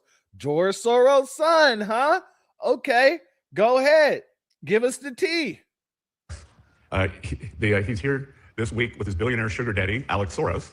And Davos is a perfect place for a man who, when everyone else was on lockdown, when he was having people arrested for going to church, he was having $1,000 a night meals at the French Laundry. And I'm sure the California people won't forget that. And I can tell my message to Governor Newsom is the Trump administration is coming to California. We are going to crack down on waste, fraud, and abuse. And I was told he was asked to give a speech on his signature policies, but he's not speaking because what have his economic policies brought? Outward migration from California, a gigantic budget deficit, the largest homeless population in America, and the poor folks in the Palisades who had their homes burned down. He is here hobnobbing with the global elite while his California citizens are still homeless. Family, when a Nabisco use a Nabisco word like hobnobbing, he's up here hobnobbing with all of us when he should be in California fixing his homeless problem. You know that Nabisco is mad. And you didn't piss that Nabisco off when he start using words that only Nabiscos use. Only. Oh, go ahead, Gavin. Shout out to our brother William Aaron in the building. Much love to you, my good brother. Thank you for being here. Hey, I don't like him either, brother. You're right. I agree with you. I don't like him and I don't like Newsom. But damn it, when my enemies are fighting, I'm going to instigate this fight. Let's get back into it. Let's continue. Who had their homes burned down. He is here hobnobbing with the global elite while his California citizens are still homeless. Shame on him. He is too smug, too self-absorbed, and too economically illiterate to know anything. Well, family, I'm inclined to agree with most of what he said at the end there, especially about him being too economically illiterate. That kind of shows in California right now with all the billions in deficit that California is holding. Family, like I said, a lot of people ain't happy about Newsom, gruesome Newsom, going out there, hobnobbing with the global elites. Let's go here. Did you see this? George Soros' creepy kid at Davos tweeting a picture with California Governor Gavin Newsom, quote, "Great catching up with the real star of the 2026 World Economic Forum, my friend Gavin Newsom. So glad he's here calling out world leaders when it comes to Donald Trump." The real star? Alex, why is Gavin Newsom even there? Serious question. The only American governor in Switzerland, Gavin Newsom, and he's trying to do Davos because Gavin, boy, does he ever want to be president. They even asked Gavin to give a speech while he was over there, but Gavin said no, because what's he going to talk about? California is like Somalia right now. It's literally a failed state with gas prices that are almost $2 above the national average. It was interesting to watch the differences between the networks here in America all covering the president's speech today. Newsmax took Donald Trump's speech live in its entirety, plus the Q&A after the speech. But CNN only took parts of the speech, and for whatever reason, they kept panning over to Gavin Newsom. I have no idea why. Gavin Newsom sitting alone next to the gender-neutral bathroom and the door to the kitchen. It was really sad to see. Gavin Newsom felt like the guy in college who goes back to his high school prom because he's still dating his high school girlfriend, just like totally out of place there. And nothing that happened today was about Gavin Newsom. And it wasn't about climate change or the elitist overlords focused on the New World Order, people like Klaus Schwab, plotting globalist buffoons who pushed masks and vaccines and everything else. It was about Donald Trump. And more importantly, it was about America. Shout out to DJ Black 909 in the building. Much love to you. Thank you for being here. And thank you for this comment. Liberals ruined the Golden State. And as a native of the Golden State, I could not agree with you more. Especially that law that they passed saying that if you're a 20-year-old can are an adult, let me be very clear, because it didn't really give age stipulation, but you can sleep with an 11-year-old as long as you have consent. Oh yeah, the liberals have destroyed California, have destroyed the Golden State. I'm with you 100% on that.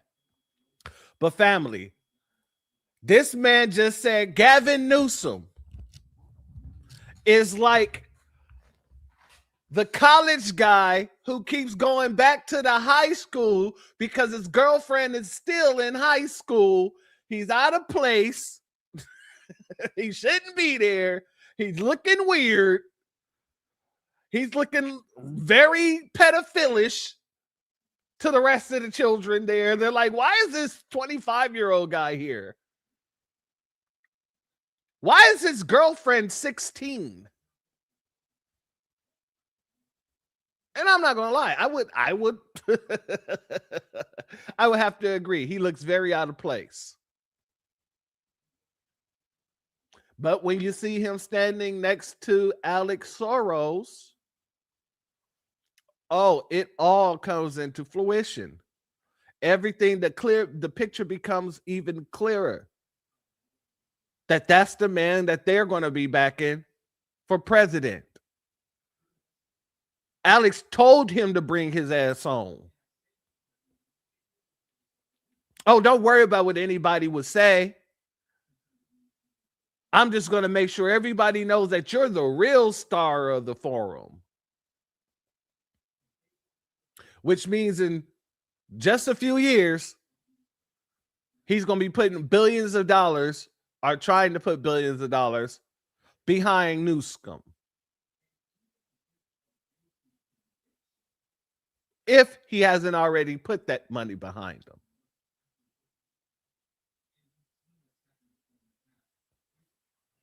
him. Great point, Frank. Gavin is a star puppet. He is the star puppet.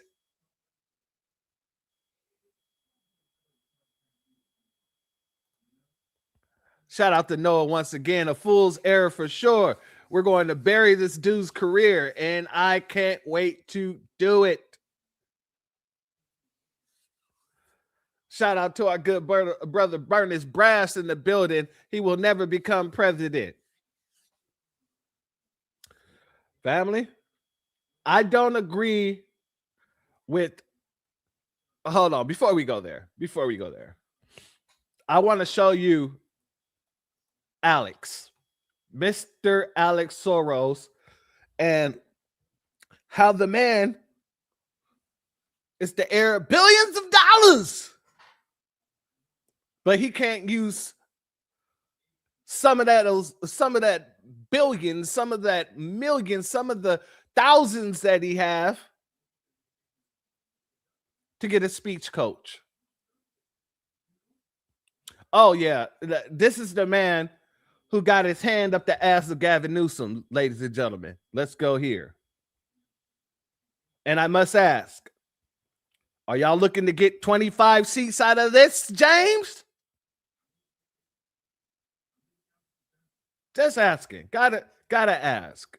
You know, I don't think that that's the fundamental. I don't think technology is a fundamental issue in democracy.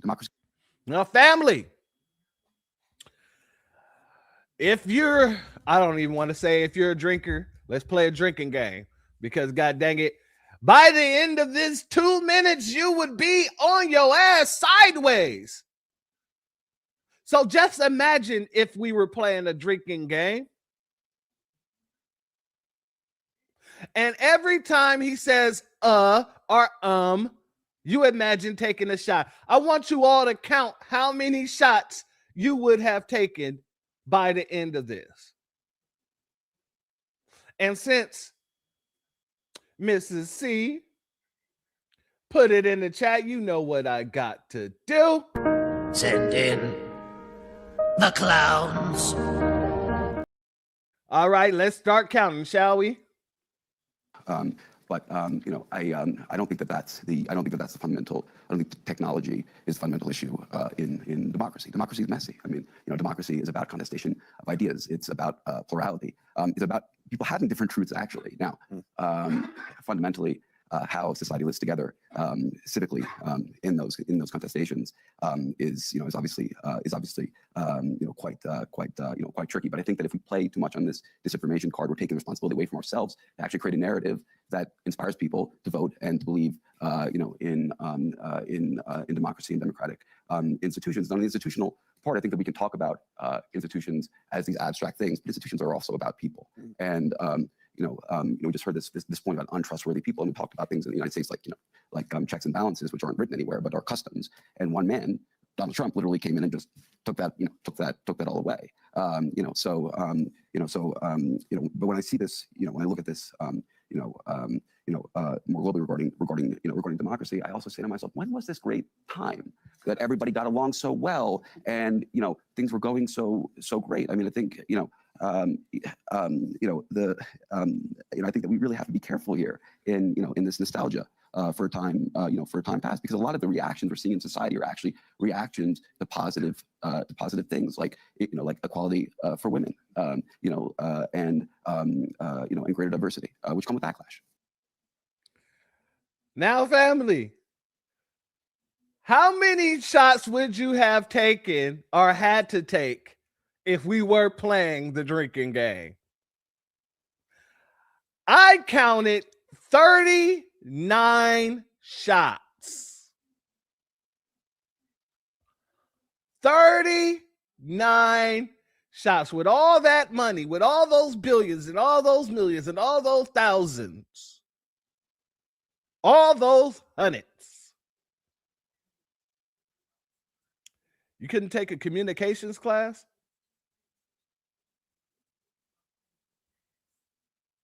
I look, not only would you have been under the table, they probably would have had to been pumping your stomach for alcohol poisoning. That's how many shots you would have had to take with this man. And Miss D, she count 26. I counted 39. So some of those double didn't get counted. No. We're going to count all the all the all the uhs. 39 shots is what you would have been expected to take. And this is the man who's standing on the side of Gavin Newsom, calling him the real star of the forum.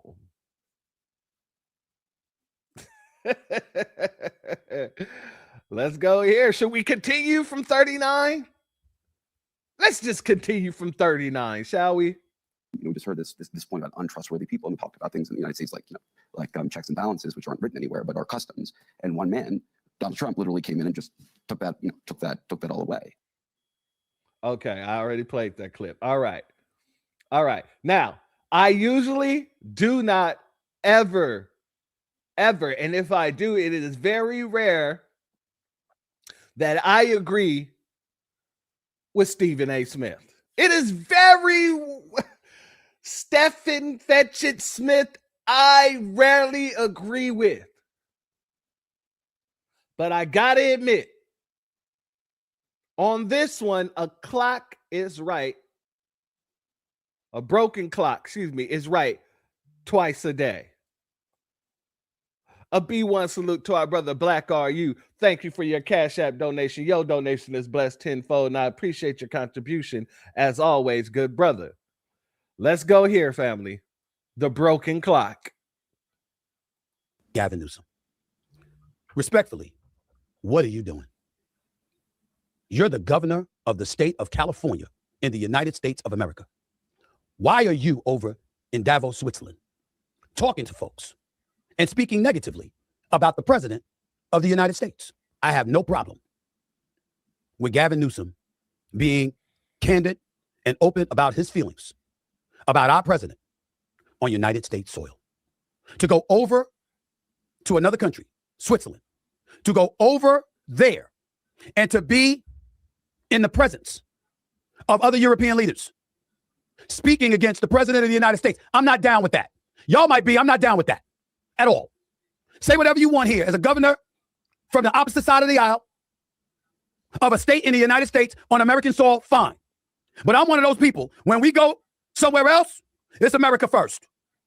You know, our problems, our problems. But we ain't taking dirty laundry outside. You don't go on a world stage to disrespect your own house, which is the United States of America. I don't like that at all. Not even a little bit. And like our sister Hurricane Nishi just so elegantly put it, agreeing with Stephen A is definitely an anomaly, church. And yes, it is.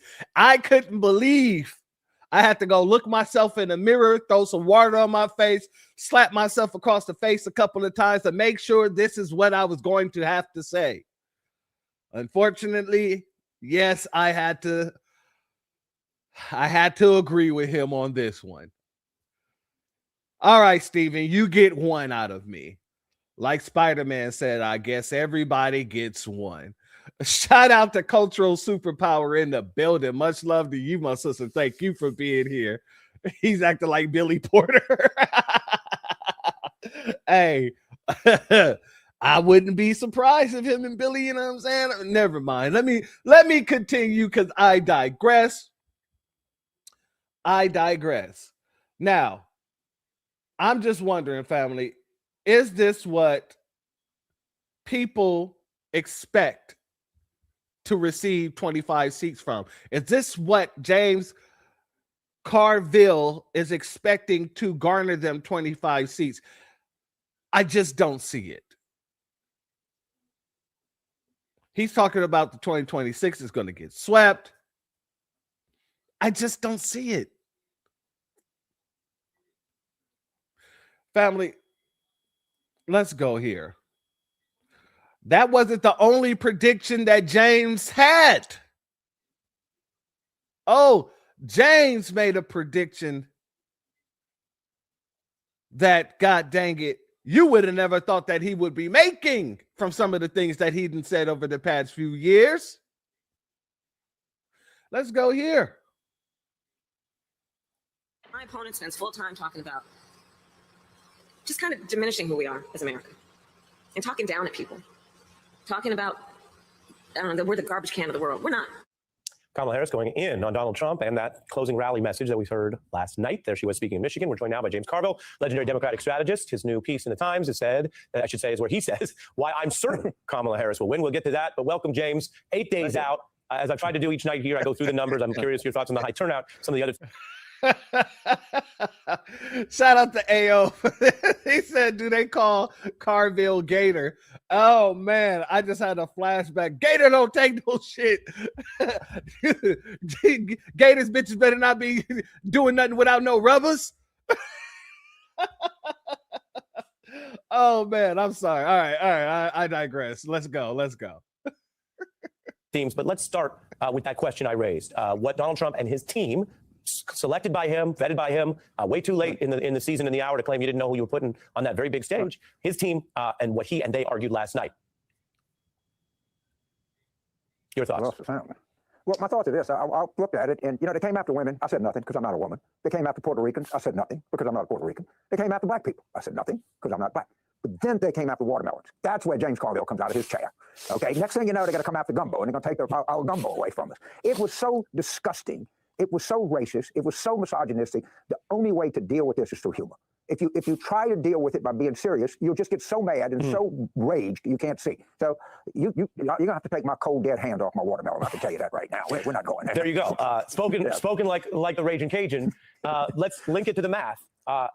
There's a lot that goes on. We've lived through a lot. Right. But the math is the factual history. Donald Trump did about 46% in 16 and got the Electoral College. He did about 46% in 20 and lost. And I ask you, did what we see and saw and lived just tonight and through the rally last night, does that help him get up over that 46% ceiling he's had? He lost in 2018. He lost in 2020. He lost in 2022. The Democrats have won every election that's been held in the last 2 years. Trump is a giant loser. And the sooner people acknowledge that and know that it's true, they stop fearing him. This stuff last night was so over the top, it's unbelievable. Let me just one little factoid here. You know how many Puerto Rican voters there are in Pennsylvania?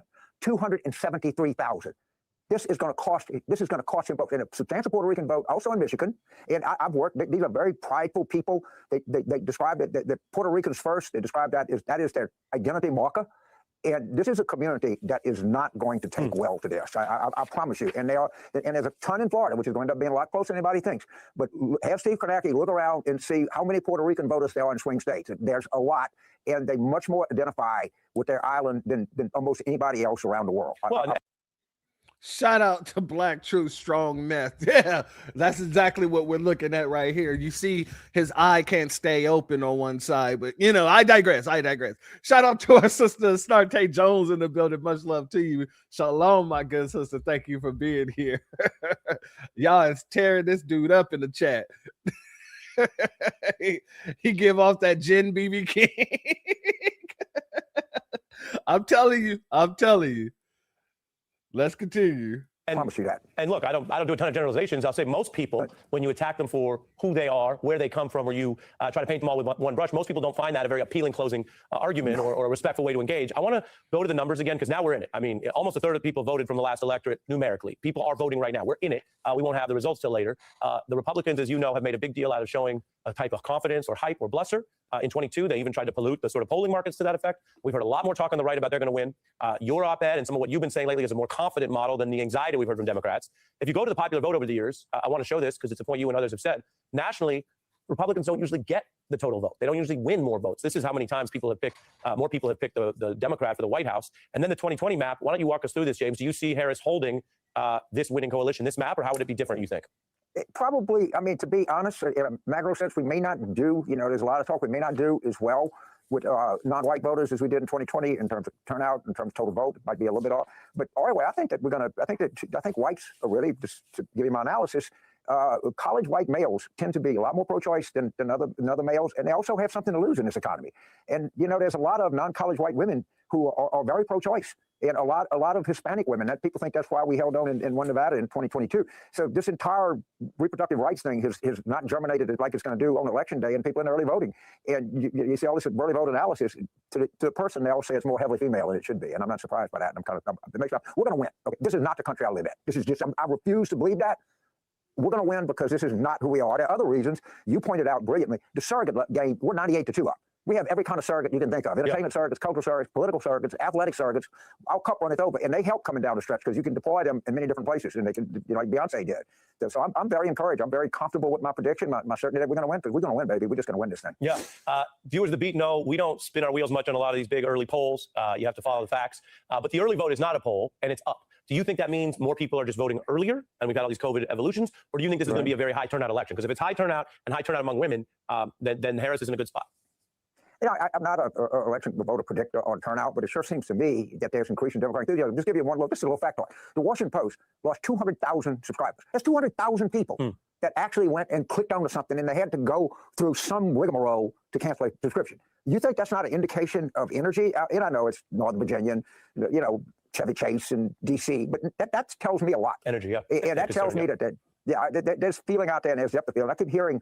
And you point out so well, you got these. I just got to be fair. Harris could have had a better language on Biden, but then again, Trump's director of national intelligence, a lifelong Republican, said he thinks he's a Russian agent. Oh, okay, well, just tell the truth about what difference it makes. Could have given a better answer. Is an agent of an adversarial foreign power? What's the difference, James? We just tell the truth. If America goes down, it's going to be because all of these people that couldn't help but tell the truth. So, family, James just really feels they're going to win. They're going to win. And they're sending out people like Kamala Harris to win, to get those 25 seats, it seems like.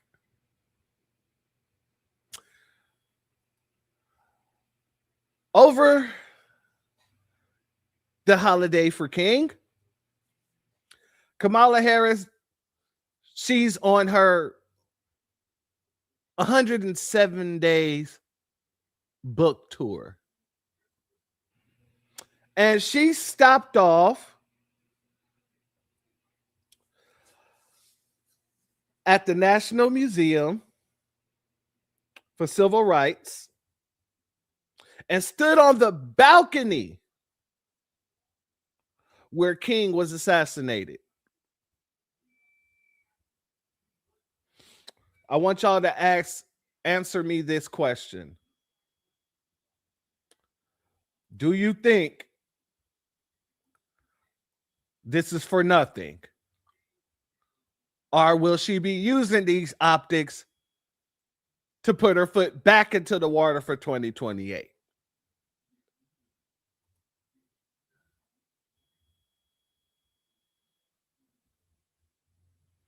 Now you see, the video.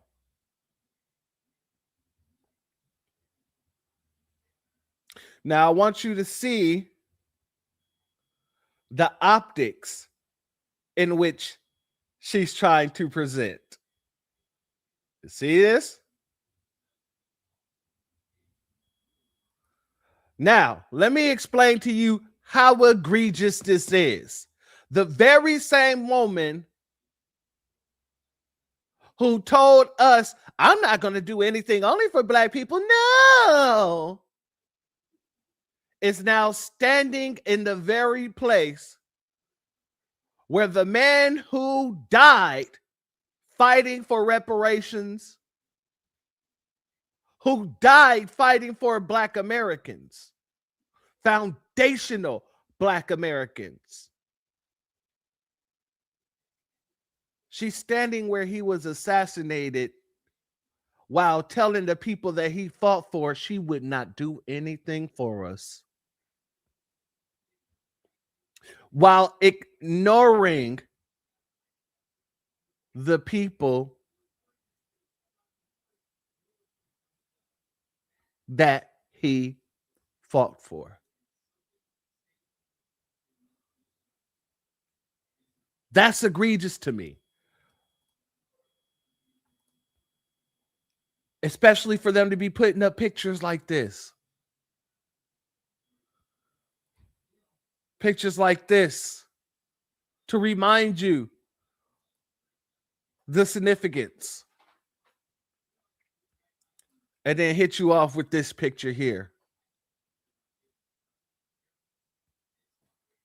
Yeah, this little Indian bed witch lady, she can go straight to hell. And everybody in the party. As a matter of fact, I can't say it as good as I can say this. Fuck him, goddammit, and fuck anybody with his ass. Yeah. And that's it. Now, on this 107 days, the book tour she's doing, she's going through all these different little states, all these little democratic cities. And for some reason, some strange reason, all these cities are honoring her. Tennessee State Senator London Lamar presented Kamala Harris with a proclamation from the office and the state of Tennessee at her stop in Memphis last week.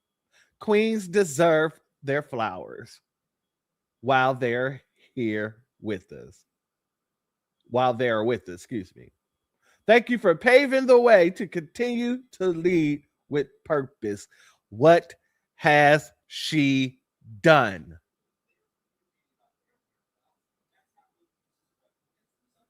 What has she done? 1 second, family.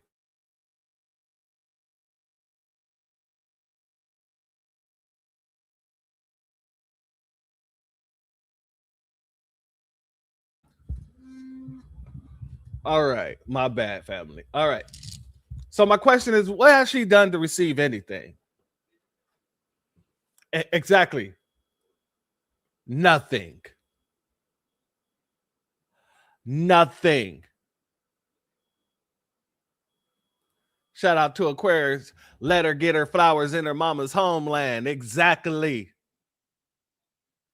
Exactly.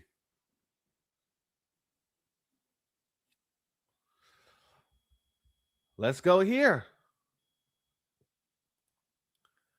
Here's another little backstage in the inauguration of New Orleans' new mayor, Helena Moreno, excuse me. Do it look like they're trying to gear her up for another presidential run, family? Let's go over to Mississippi. Shout out to our good brother DSB. Because in Mississippi, out in Mississippi, they just gave this woman her own holiday. Oh, yeah. They just gave her Kamala Harris Day. Let's go here.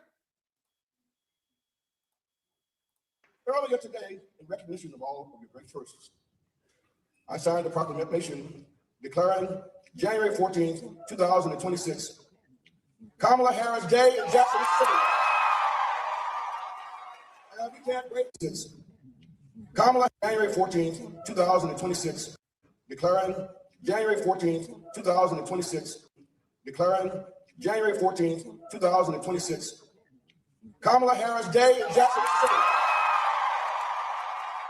And we can't wait to hear more about your fabulous book that has so many life lessons about the fight for justice, the fight for helping young people, especially young women, understand what the possibilities they have before them in this great country of ours. And we need you now more than ever. We? We.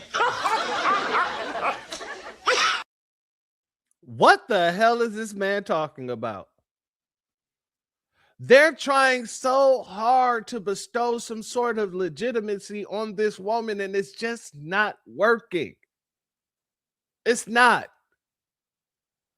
See, I know what they're thinking. They're thinking, well, if we had 107 days and we had more time than that, then maybe she'll win. Let's start 2 years before it's time for her to run.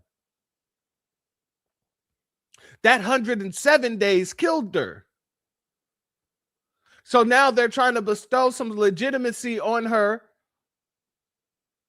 within the 2 years before the 2028 election.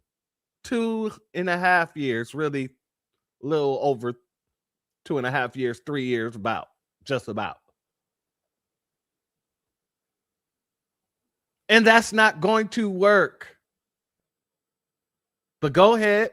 Let's let them continue. And furthermore, Let me just say, Mayor Horn and First Lady Horn and your beautiful daughter, I just want to thank you for this incredible honor. It was very important to me to come to Jackson for many reasons, but in particular because of all the leaders on stage and here in the audience.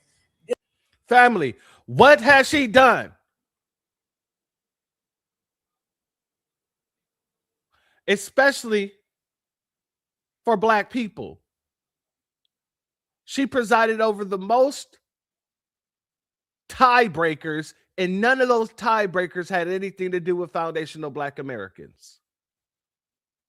What has she done? As the border czar, she cracked open the floodgates with Joe Biden and allowed millions of people to cross into our country. What has she done? Those same people that crossed over into our country was then put into our communities, and then our communities were deprived of the resources that it needed in order to give it to them. What has she done to deserve her own day? They want to talk about participation trophies. Is this not a participation trophy? Everywhere she's going, they're giving her participation trophies because she's not being given those trophies by people such as us. She's being shunned by the grassroots. She's being shunned by the new Black media. She's being shunned by foundational Black Americans as a whole because we understand and we know who she is. And they're just trying to bring her out just to make you like her a little bit more. Nah. That's why, like I said. But the axe forgets, the tree remembers. You can't have a short memory and be Black. You open yourself up for attack. You got to have a long memory because you're singing a long song. Y'all feel me? Yeah, you do. Let's let it continue. This is America's history. Was made in Jackson. Whether we're talking about the Freedom Riders, Medgar Evers, his families, the students at Tougaloo College. This is America's history. And so to be here and receive this key is an honor more than I can express. I thank you, Mayor, and to the people of Jackson, I thank you very much. Thank you. Let's hear it for Kamala Harris. Kamala Harris.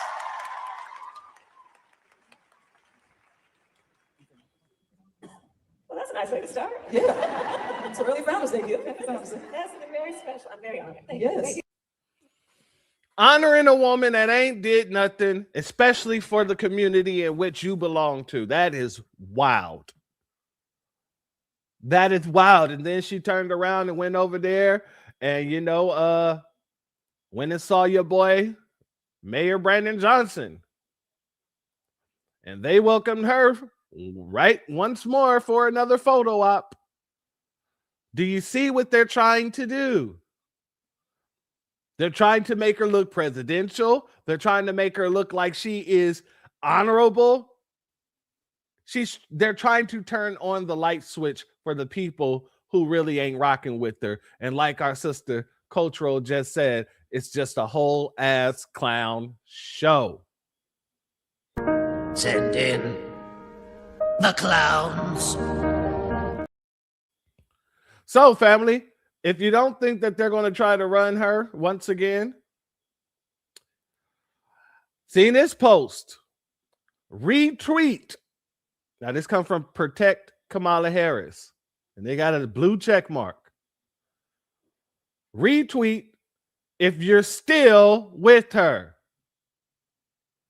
Oh, family. Oh, family. But these folks didn't get the response that they thought they were going to get. That they thought that they were going to be able to just, throw out some feel-good pictures and all this other nonsense, and people would really just take on the Kamala cape again, if there was ever there to put it on. However, yeah, that's not what they got. 73,000 views, and out of 73,000 views, you got 2.8 thousand reposts and 8.5 thousand likes. Retweet if you're still with her. Out of 73,000, 2.8 thousand retweeted. Ain't that something? But then let's get into these chats, shall we? Let's get into these chats a little bit. LOL, you people are effing insane. We all dodged the bullet when she was defeated by President Trump.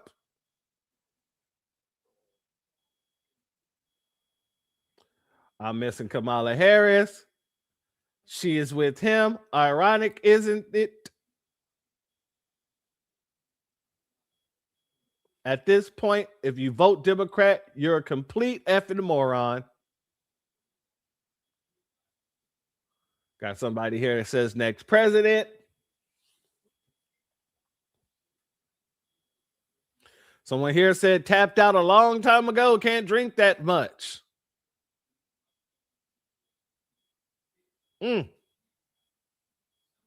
Somebody put this up. Don't blame me, I voted for her. Somebody put up this one, the little Pink Panther Tim there.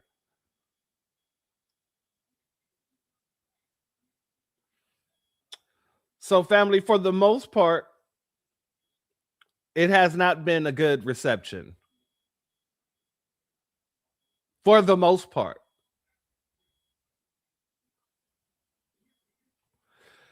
However,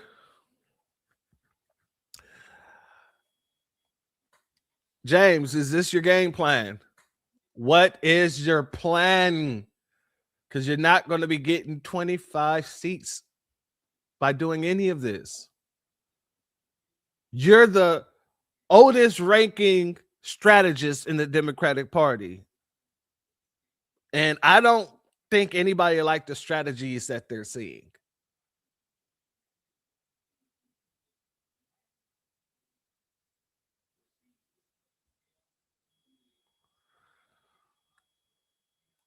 Shout out to our brother Iron Will. I can tell that you, Afro Elite, and Torian are shadow banned on X. Yeah, absolutely. I know for a fact I'm shadow banned because god dang it, I'll put something up and I'll get the goddamn crazies that comment on whatever I put up, but then it gets no traction. The only traction it gets to is the crazies. But yeah, shout out to you, my good brother. Let me also give a B1 salute to our good brother Snatch Adams in the building. Thank you for your super chat, and your contribution is blessed tenfold. And I appreciate you for being here. Retweet this if you're still thanking your union members. You better thank your union members.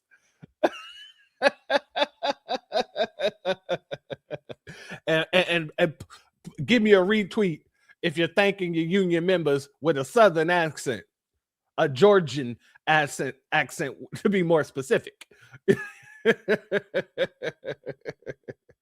He said Tim Walson's looking like Frankenberry. Yeah, yes, that's exactly what is going on here. Oh man. Shout out to Cultural Superpower. Thank you for your super sticker, family. Your donation is blessed tenfold. I appreciate your contribution as always, my sister. Man, that Frankenberry right there got me right now. Oh, geez. Now, family, I haven't seen anything in all the situations that we're talking about here, everything that we didn't brought up. I didn't brought up all these Democrat dummies, including Jasmine Crockpot, James Clyburn, you got Newscomb, you got all these little lower tier people who are talking about all the nonsense and doing things for illegals and making sure that, you know, illegals ain't got to deal with as much issues. But now we got to kind of move over to the other side. The other reason I kind of feel like your party's just continuously going downhill. You have people like Nikema Armstrong. Who is Nikema Armstrong? Well, Nikema Armstrong is a quote-unquote lawyer. She says she's a civil rights attorney. And she felt the need to go into a church and do some things that you probably shouldn't be doing in church, namely protesting. And we got to talk about it because she linked up with your boy Don Lemon. And you know what they were talking about. Don Lemon, he's been out here trying to rebrand himself all about some things. So let me play this clip of him getting owned real quick because, you know, Don Lemon's out here pushing that nonsensical rhetoric and people are calling it out. Let's go here. Okay, crossing the border illegally is not a crime? No, it's not a criminal act. It's a misdemeanor. So why are they being sent? Now, family, he just said crossing the border illegally is not a crime. He said it's a misdemeanor. Family, is a misdemeanor a crime? If I am pulled over for drinking and driving, that's a misdemeanor on your first offense. Is this still a crime? If I get pulled over for speeding, that's lower than a misdemeanor. That's an infraction. Is an infraction a crime? It's all crimes. It's just different variations of where the crime lands. So there's criminal charges, there's misdemeanor charges, there's infractions. All of them are still saying that the person that committed either the criminal charges, the misdemeanor charges, or the infraction has broken the law. And if you broke the law, are you a criminal? I gotta break it down like this for the slow bus kids, because there's so many people that really be believing the nonsense that comes out of these dim hole rats' mouths. I don't care who tells you that it's not a crime. It's absolutely a crime because there's laws on the books against it, which makes it a crime. But let's let these folks own the hell out of him. And she's Latino. He thinks that he was going to get her to agree with him. And really, she got him looking like a damn fool. Back and saying that they're breaking the law. That's the point. Okay, as somebody that We don't know if they're breaking the law because they won't tell. There's no due process. Where's the evidence? That's the whole point. And if they are breaking the law, most people will say, okay, then they need to go if they're criminals. But if they're not, why are they being rounded up and sent out? Especially when he promised to deport the criminals. And now he's not doing that. I don't think we're going. Yeah. So misdemeanor is It's not a crime? criminal act. No, if you get charged with a misdemeanor, that's not a criminal Why act. charge at all then? If it's not a criminal act. Because we have different levels of crime. Everything is not the same. So it is crime. No, It's just we a have different levels of. I shouldn't say crime, but it's not a crime. You're not breaking the law. I mean, you are breaking the law, but it's not a criminal act. Do you see the double talk that these guys got to do in order to convince people to come over to their side? Do you see the nonsensical rhetoric, the idiocracy that these people have to use in order to try to convince people and really lie to people, manipulate people in order to come over to their side of indoctrination?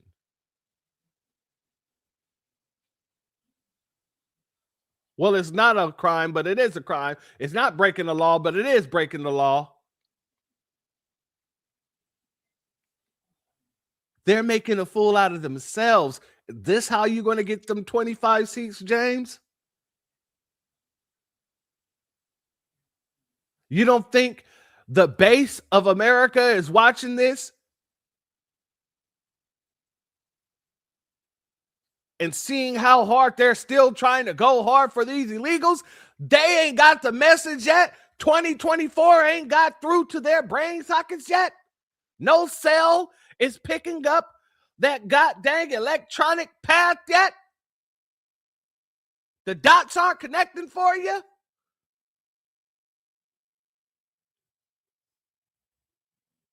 Your brain isn't being stimulated by the results of the last election yet. Okay, well, you're going to figure it out. Let's let her continue. They can always go ride with more rolling. That he can. That they can. No, you're not breaking the law. No. If you're speeding, drinking, you get pulled over, DUI. That's not a criminal act. Well, no, if you're speeding is a misdemeanor. Right. So still breaking the law. Okay, but if you want to qualify that, we're doing semantics. But what I'm saying, but what I'm trying to tell you is no, if you're speeding, it's an infraction, which is lower than a misdemeanor.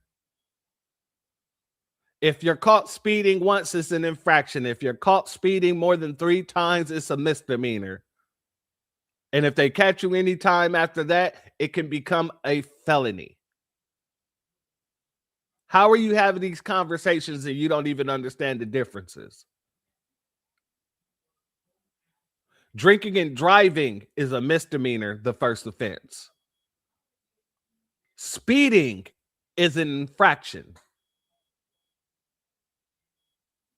But these are the guys who they're sending out to tell you about the law. All right, continue.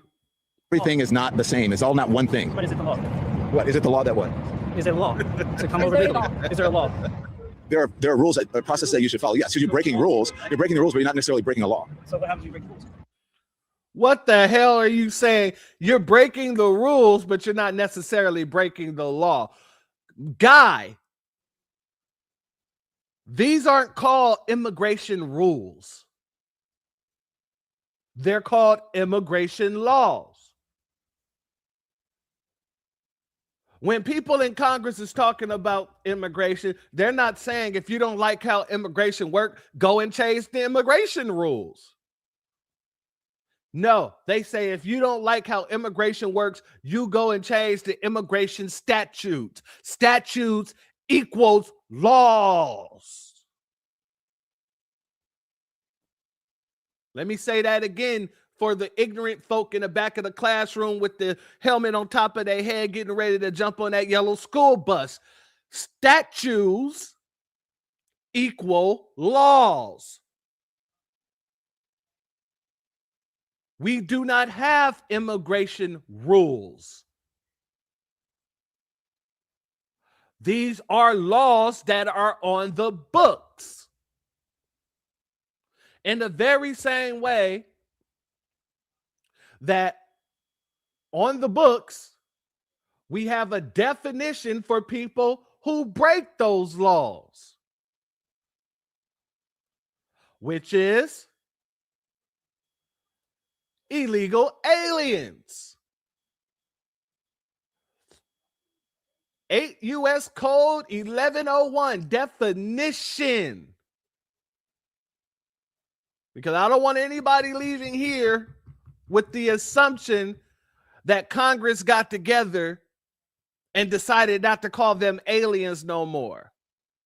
No, it is on the books, the definition of someone who broke the law to get into this country, who isn't a citizen or a national. They're not migrants, undocumented migrants. They're not. The term alien means any persons not a citizen or national of the United States.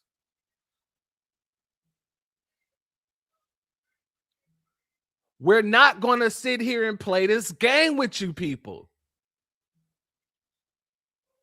When I said foundational Black Americans in this era is the most educated and the most political savvy out of all the other generations, no shade to any of those other generations, this is what I mean. You can't sit here and just tell us any old thing. We will pull it up. We will show you the fine print.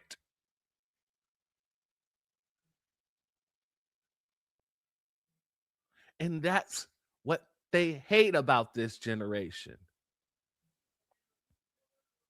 Everybody has the internet in their pocket. We just choose to use our internet for the proper reasons. I know y'all wish we were out there showing guns on the internet talking about gang gang. I know y'all wish that our sisters was on the internet twerking and talking about a bunch of nonsense that don't matter. Nah, instead, you have your intelligent brothers and sisters over here actually calling these people out for the chicanery, the shenanigans, and their outright blatant lies.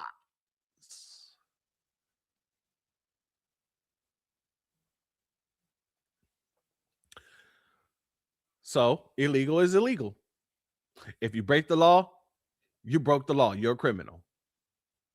If you're in the country illegally, you're an illegal alien. That's it. That's all.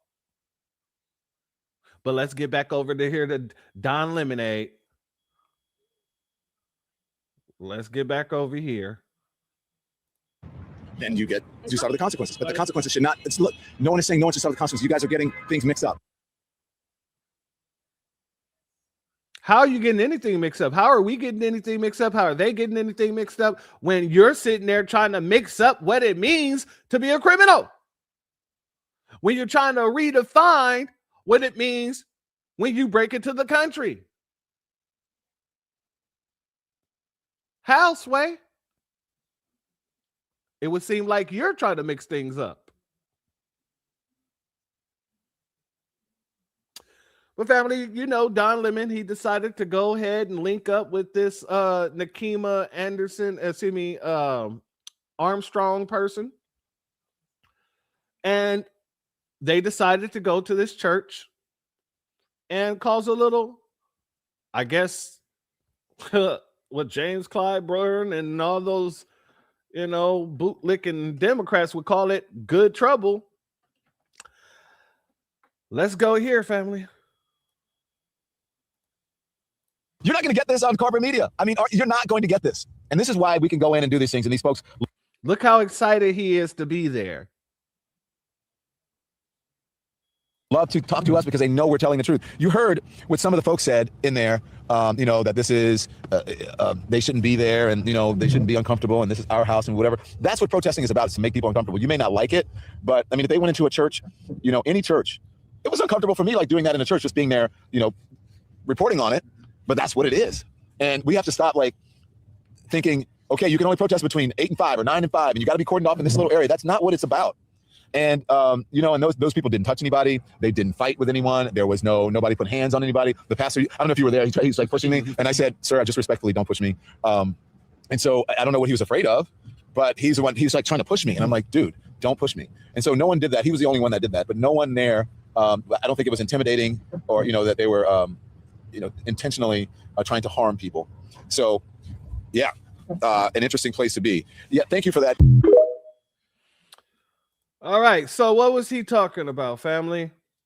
The fact that they went into the church and had the church members coming out of the church feeling like this. What do you think of this? A harmless Christian here that wants to praise the Lord with my son, and now I got to go home.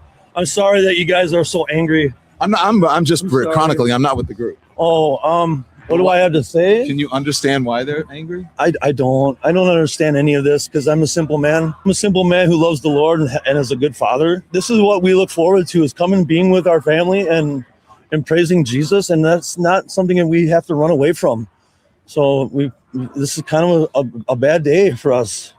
But, you know, we're going to heaven. So that's the best news we got. Do you understand that some of these folks feel voiceless? I don't understand because right now I'm so upset right now. I don't really have I'm thirsty and I can't think very clearly.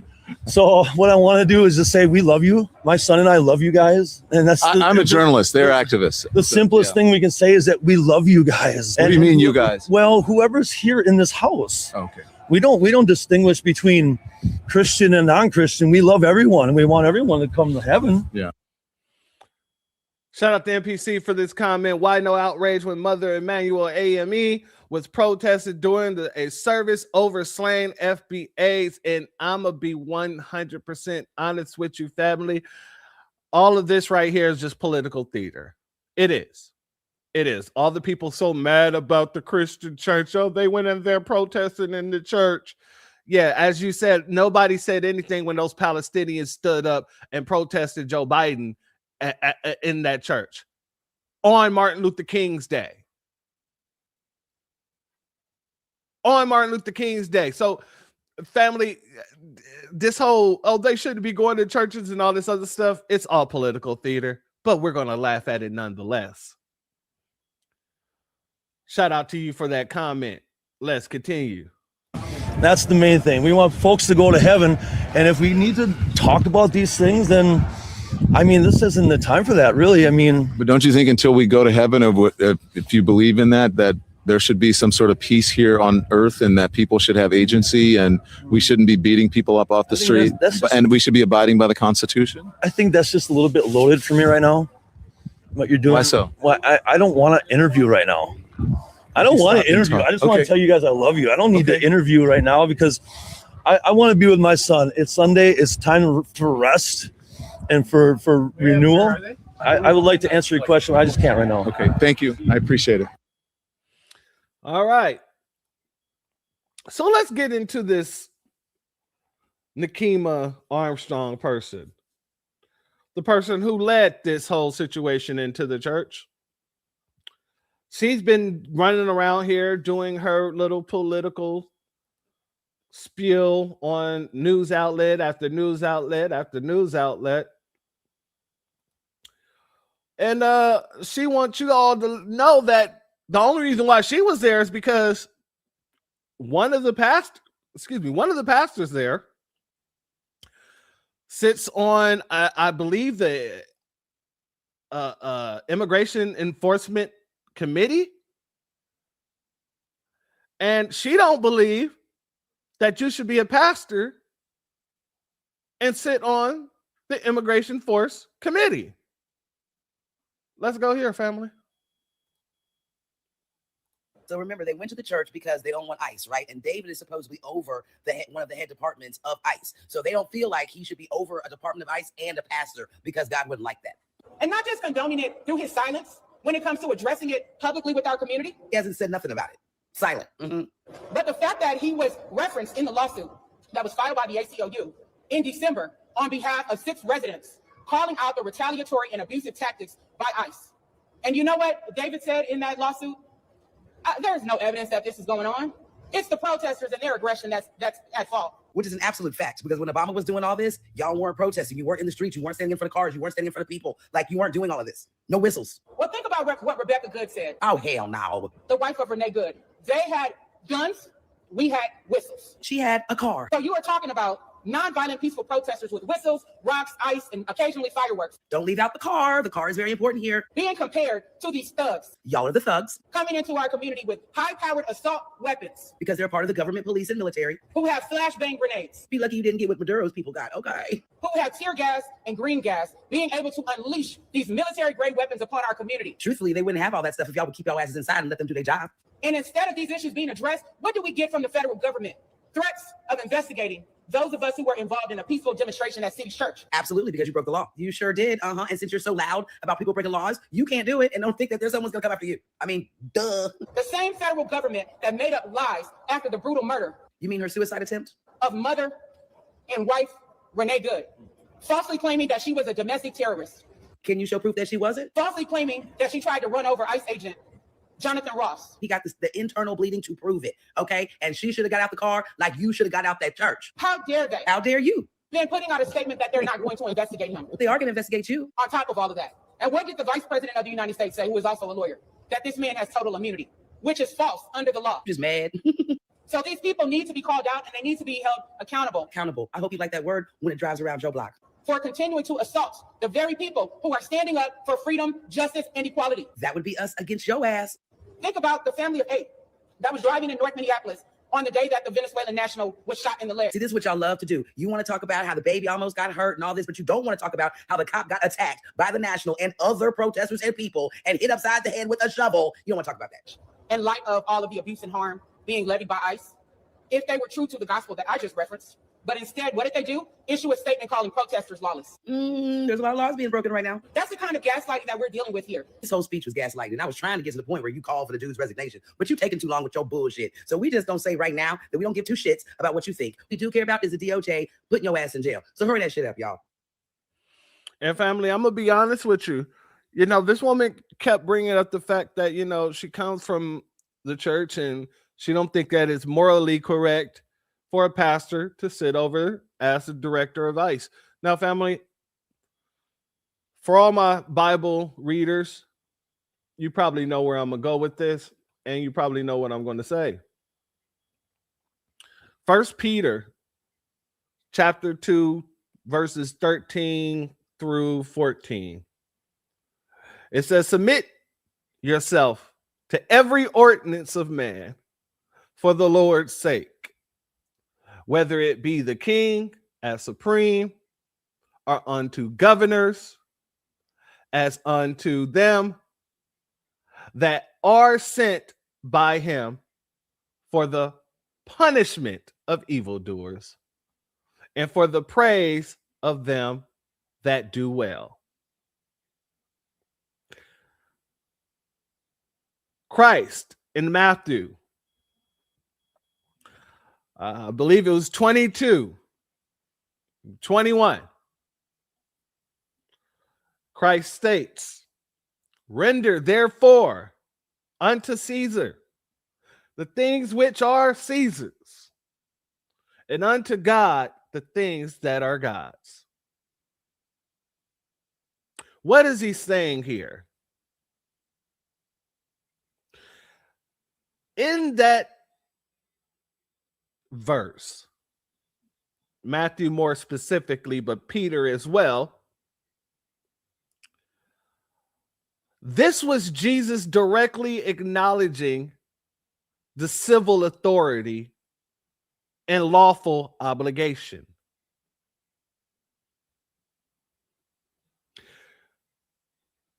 So if the law of the land says that you can't break into the country without being deported, why in the hell would you try to say it's unethical for him to be the director of ICE while leading the church? I just got to ask that question. Make it make sense for all those who don't read the Bible. Go and read those for yourselves and pray for the spirit of discernment. Because if you don't, you're going to be confused. Hell, Luke 20 and 25 said the exact same thing, just in a different way. Render therefore unto Caesar the things that which belongs to Caesar, and unto God the things that which belongs to God. These are the same counterparts of Matthew 22 and 21.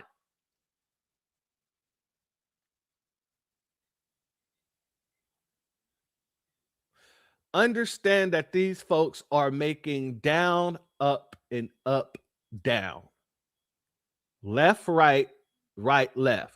Good, evil, and evil, good. And Psalm says what? Woe to he that makes good evil and evil good. And we're seeing it. I just wanted to make sure people understand that when this woman says it's unethical, you're not following the Bible word then. You're not following the word. This is another case of tradition versus scripture, because your tradition can change whenever you want it to change. The scripture will remain the scripture. And you can't tell me something's unethical, but you don't go and check out that scripture that says that you're incorrect.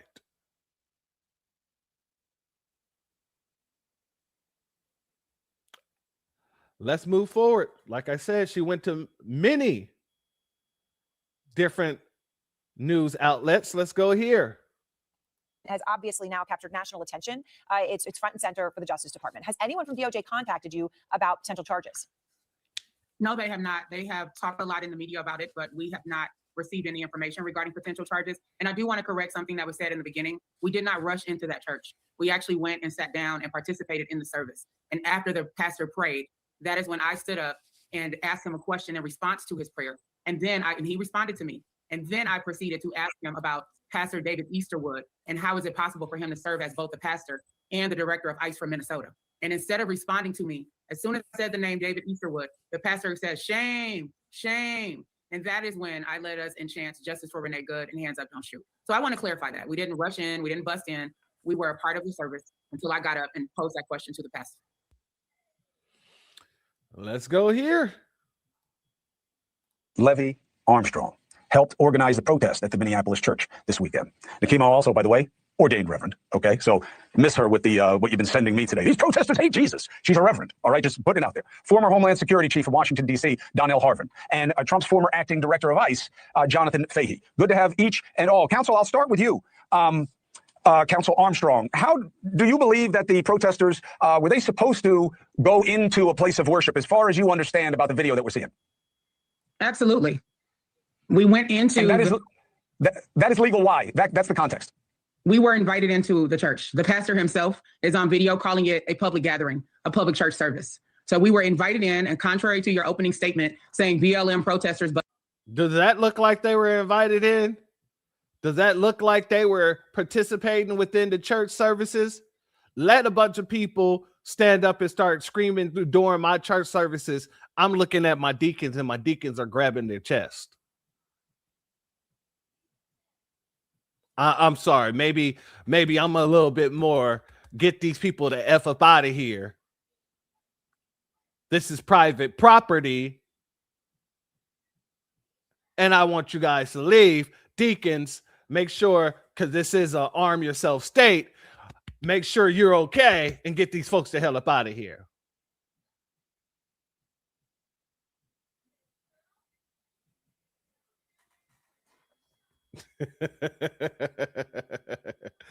Shout out to Bernice Brass. I don't know that woman, but I know her type, a miserable woman who hates men and authority. Tell me I'm lying, brother Church. You know what, brother? I can't tell you whether she hate men and authority, but you know, one and two can go together. Two things can be true at the same damn time. What is a church without moral law? Exactly. Yes. This is totally disrespectful during the church service. Absolutely. That's like somebody standing up, going back and forth with the pastor in the middle of the service. Now, they got Bible study for things like that. But God dang it, this was disrespectful in the very same way that it was disrespectful when it happened in the Mother Emanuel Church. I can call a spade on both sides. Both sides, that's disrespectful, no matter where it happens. But let's let her continue. That's absolutely inaccurate. As a matter of fact, most of the people who were a part of the protest were everyday, ordinary citizens who are frustrated with the brutality that we have dealt with at the hands of ICE. But not church members. They wasn't members of that particular church. Go ahead, continue. The weekend, we found out that one of the pastors at the church, David Easterwood, also serves as the director of the field office for ICE in St. Paul at the Whipple Federal Building. Now, as an ordained reverend and as an itinerant preacher, I was shocked. I'm someone who believes very firmly in the gospel of Jesus Christ. And the foundation of that gospel is to love thy neighbor as you love thyself. When you contrast that to the behavior of ICE agents who have done anything but love their neighbor, as a matter of fact, they have killed their neighbor. When Renee Good was killed by ICE agent Jonathan Ross on January 7th of 2026, we realized. There she go, bringing up the Nabisco woman again. Her biggest chip is this Nabisco woman. I want y'all to notice that. In the last interview, she was talking about her wife. Now she's talking about this Renee Good character once again, negating the issue at hand. Realize that there is a dichotomy at work that is unsustainable. How can you be both a pastor as well as someone who unleashes ICE agents upon our community who are inflicting harm day after day after day? That's the real story. I understand the grievance. I cover that story here every day, Nakima. What I'm saying is, are you open to one, the pastor saying I did not invite them in, and he says on tape many, many times, I don't want them here. I didn't ask them in. They came in. But that's a question of fact. Let's put it to the side. Are you open to the perspective of people seeing this as proof of what's wrong with your side, as it's called right now, as opposed to, go ahead. No, I think it's proof of what's right. Because what you may not realize is that we walked into the church, sat down, participated in the service, singing the songs along with the parishioners, and even praying along with the parishioners. And during the pastor's prayer, he specifically said, Lord. All right. Now, family, let me give a B1 salute and shalom to our good sister, Faith Speaks Life. Thank you for your Cash App donation. Your donation is blessed tenfold, and I appreciate your contribution as always, my good sister, and thank you for being here as always. Now, family, the mayor came out basically trying to defend what happened there, what happened in that church. And this is what she had to say. So the Attorney General. Oh, another Democrat, by the way. James, is this how you guys are garnering that 25 seats that you're talking about? I'm going to need you to email me and let me know, because inquiring minds would like to know. Shout out to Sexy Red. Thank you for your super sticker. Your donation is blessed tenfold, and I appreciate your contribution as always, my good sister. Now let's hear what she had to say over here. Looking like a Siberian. General Pam Bondi was in your state today, unexpected, incredibly rare, and she showed up today. Do you know why she did that today? Was there anything that you're hearing? What's your interpretation of this? You know, I haven't heard specifically as to the reason why she's here, but it's pretty clear that this administration is sending people in to intimidate us, and we will not be intimidated, as the governor said. So one of the looming DOJ cases, such that we understand it specifically, seems to be about the protesters who rushed into that church. That was in your city, in St. Paul, on Sunday. They interrupted a service. They said they were there to protest a pastor there who's also a local ICE official. The Deputy Attorney General Todd Blanche says whatever it was anti-Christian and it was a crime. Mayor, I'm curious how you see this. Do you think that some of those protesters may have gone beyond their First Amendment rights and going into a church like that and broke the law? I will say that you know, ISIS led the way in their charge of going onto school properties and detaining people from places that should be just as well kept sacred. And so, you know, we responded the exact same way we would have at any place of worship. That our PD came in, and you know, because this is an ongoing investigation, I can't comment more than that. But I would say we would have handled this in any other way, in any other place of worship, the same way. So I understand what you're saying. Just to be clear, though, at the beginning you were saying, well, they go into schools and sacred places. I mean, is this sort of a situation where if they're doing it, it's okay? Then if protesters are doing it, as you see it? I don't ever believe that it is okay for us to cross the line in which there are spaces in which people have certain rights and freedoms. But I will say that if this government wants us to obey rule of law, that they also need to follow that as well. And this is what you're getting out of these Democrats, family, and this is what I'm struggling understanding. Why in the hell James really believe, Mr. Carville, why you believe it's going to be a landslide, why you believe you're going to get at least 25 seats, why you believe any of that when you have people running around here spreading this nonsensical rhetoric, and you think that people don't hear this and see that these people are unhinged? Do you think that makes people want to go vote for those unhinged people? The people that makes absolutely no logical sense. I gotta question it. Shout out to our brother William for the super chat. Thank you very much. I appreciate your contribution as always, my good brother. Erica Kirk was out in Riverside at Harvest Church yesterday. There was a protest. Hey. Yeah, love to see it. Love to see it. I'm gonna have to look into that. Thank you for letting me know, my brother. I definitely gotta look into that. That might just be another hilarious broadcast. Why do Democrats keep lying saying ICE goes into schools and churches? That's a good question, because like this lady just asked, is it one of those situations where you're saying, well, they're doing it, so it's okay for us to do it? This woman said, if you want people to follow the law, then the government needs to follow the law. You're not saying where the government broke the law. You're not saying where these ICE agents are doing anything beyond their job. Even if they went onto school campuses. If they went on to school campuses and they had a warrant to do so, whatever the situation may have you, that's their job. I wouldn't care if they waited outside of the school for a parent to come walking out and then they arrested the parent and deported them. That's their job. If you are deportable, you can be deported. That is the sanction. That is the statute. Matter of fact, give me 1 second, family, because we're going to get some of this out the way today. I really hate when they try to play on people's intelligence. I want to see if it's here. Okay, I'll pull it up for the next broadcast, but I'm going to pull up the definition, legal definition of deportable. And trust me when I say all of these folks are deportable. And if you are deportable, you can be deported. That is the rule of the land. But go ahead, Gene Simmons. that they cannot expect residents who are feeling terrorized and sieged to be operating under any different circumstances or any different rules than they are operating in. So President Trump today was asked then about what ICE is doing in your state and other cities across the country. I guess to this point that you're making. All right, family. So that's that woman. That's that clip. Now I want to play this here too, because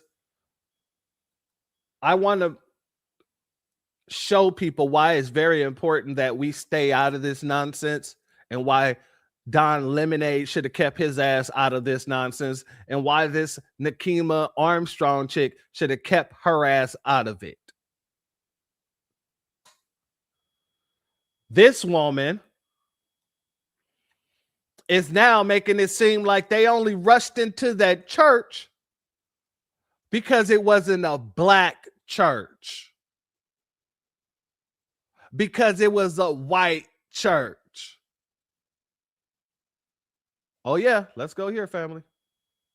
Did you hear Don Lemon was just kidding? They don't do anything. We don't see any accountability.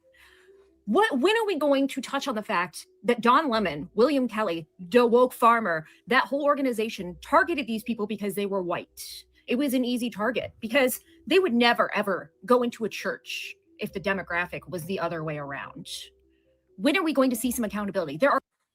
Ma'am, Mother Emanuel's Church, 2023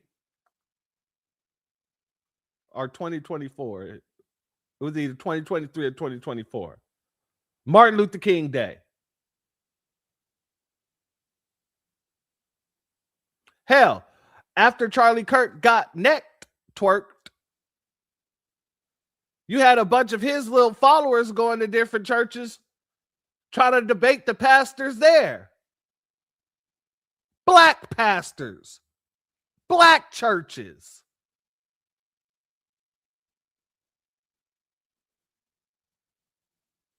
What are you talking about? It was 2024. Thank you, my brother. 2024. So yeah, if the shoe was on the other foot, it wouldn't have been different, because you guys didn't do anything different. You did the exact same thing. Disrespected the quote unquote house of the Lord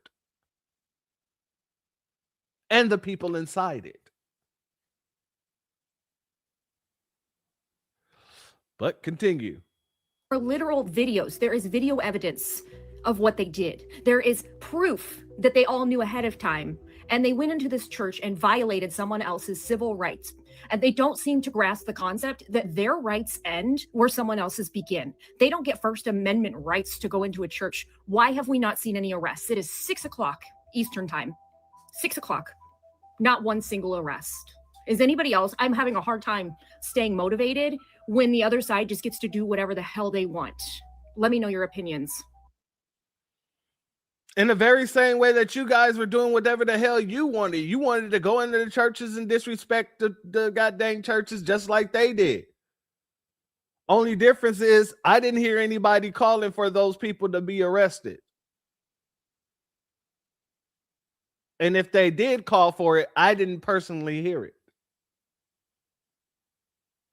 But as y'all heard, the Nabisco woman get out there and starts screaming bloody murder. Now she's calling for the arrest of different people. And you know, since this is the Trump administration, eyes were put on those people. But let's go here first before we get there. Don Lemonade is finding out real quick why you keep your ass up out of it. Why foundational Black Americans say this ain't our problem. It ain't got nothing to do with us. Because the second you try to put yourself out there as a good lap dog, the second you try to put yourself out there as a warrior for somebody else's community, the second that you say, I'm going to stand up for everybody, you become the reason why things happen. Everyone will blame you. Let's go here. Don Lemon calling all white people white supremacists while he's married to a white man is the definition of a fucking liberal. The hypocrisy is absolutely insane. He called out your Don sleeping Lemon arrangements. All white people white. He called out your sleeping arrangements, Don. Oh, man. I mean, he hit you with a logical question. I mean, this is something that you would find in like a paradox situation. How are you whining about all white men being white supremacists when you go home and sleep with that white man, sir? Does that make you the whore of supremacist? Does that make you the bed buck of the supremacists? Does that make you the bend over and take it up the shizoom of the supremacist? Oh, Donnie boy. You might want to answer that question. You might want to answer it for yourself.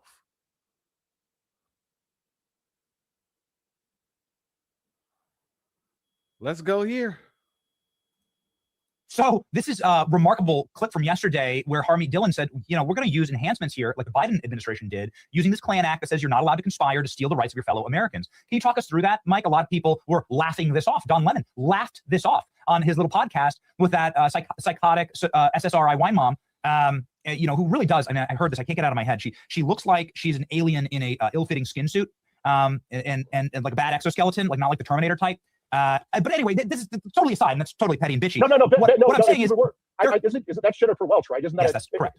Isn't that a trans woman? You have a trans woman, and then you have, I don't know anything. I don't want to ever know anything about this lady. I don't know why I have to talk about this lady so much, but she's such an unhinged sociopath that, you know, and I saw this clip and I'm like, of course this is where Don Lemon goes in order to give his sob story. And Don goes there, Mike. Don goes there and goes, I went to the church because they're white people. And what that did was it fell right into the trap that Harmeet Dillon was talking about on my show just an hour earlier. And she said, well, we're going to explore whether there's a racial component here. Like, were they trying to attack white people? And here goes Don Lemon, like just as dumb, as stupid as you could be, walks right on Jennifer Welch's show and says, yes, I went there to attack white people. So can you please unpack that for me? Sorry for the long answer, a long question. Can you unpack that for me, Mike? Like, how would the KKK Act work here? How would you make this a racial hate crime? I mean, could that possibly happen? So when Don Lemon went on Dylan Mulvaney's grandfather's show with Jennifer Welch there, then they again, Ben, you're not taking my bait on this, which is hilarious. But what's so crazy is Don Lemon is so stupid. Yes. He's going on these shows and he's saying out loud his criminal intent when he's doing these things. So he is building a slam dunk case against himself for a FACE Act violation, for a conspiracy against rights. And not only is this criminal conspiracy against rights targeting Christians, he's also targeting white people. So you can actually charge him twice under 18 USC section 241, one for conspiring to violate the civil rights of Christians, and then another charge for conspiring to violate the civil rights for white people. This guy is in deep trouble. And Don Lemon thinks that he's going to go play the race card and the gay card and whatever other card he has to get out of this. It's not going to fly with Pam Bondi or Harmeet Dillon. They're not pushovers. This is not the Trump. This is not Trump 1 Justice Department. These are actually bold and fearless warriors who are running the Justice Department this time. Donald Trump just co-signed a post that says Don Lemon should go to prison for reporting at an anti-ICE church protest in Minnesota. On Truth Social, Donald Trump reposted a post saying a small group of elderly ladies were protesting at an abortion clinic and were given 40 years in prison for violating the FACE Act. And on top of that, she said, I would like to see the same kind of sentence for Don Lemon and the people that broke into that church and did that during services. And Donald Trump seems to agree with her statement that Don should be getting the same treatment that they did. This comes just hours after DOJ Assistant AG for Civil Rights, Harmeet Dillon, told us that everybody at that Sunday protest is now under federal investigation, with potential charges coming from the FACE. Donald Trump just co-signed. Shout out to Rooted in Power in the building. Much love to you and thank you for being here, family. All of this made Don Lemon a little nervous. He had to come out and distance himself from the situation at the church and say, well, look, man, I wasn't there to protest. I was just there as a journalist doing what journalists do. I was journalizing. I was recording. I was being the stenographer of what was going on in the situation. Let's go here, family. Administration and fake news magazines are losing their mind over something that's not even true. Oh, no, sir. This ain't got nothing to do with MAGA. This got everything to do with you taking your faggot ass up in that church and harassing people like that.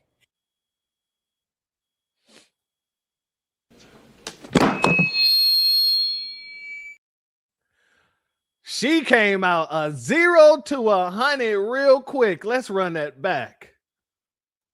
Over something that's not even true. Oh, no, sir. This ain't got nothing to do with MAGA.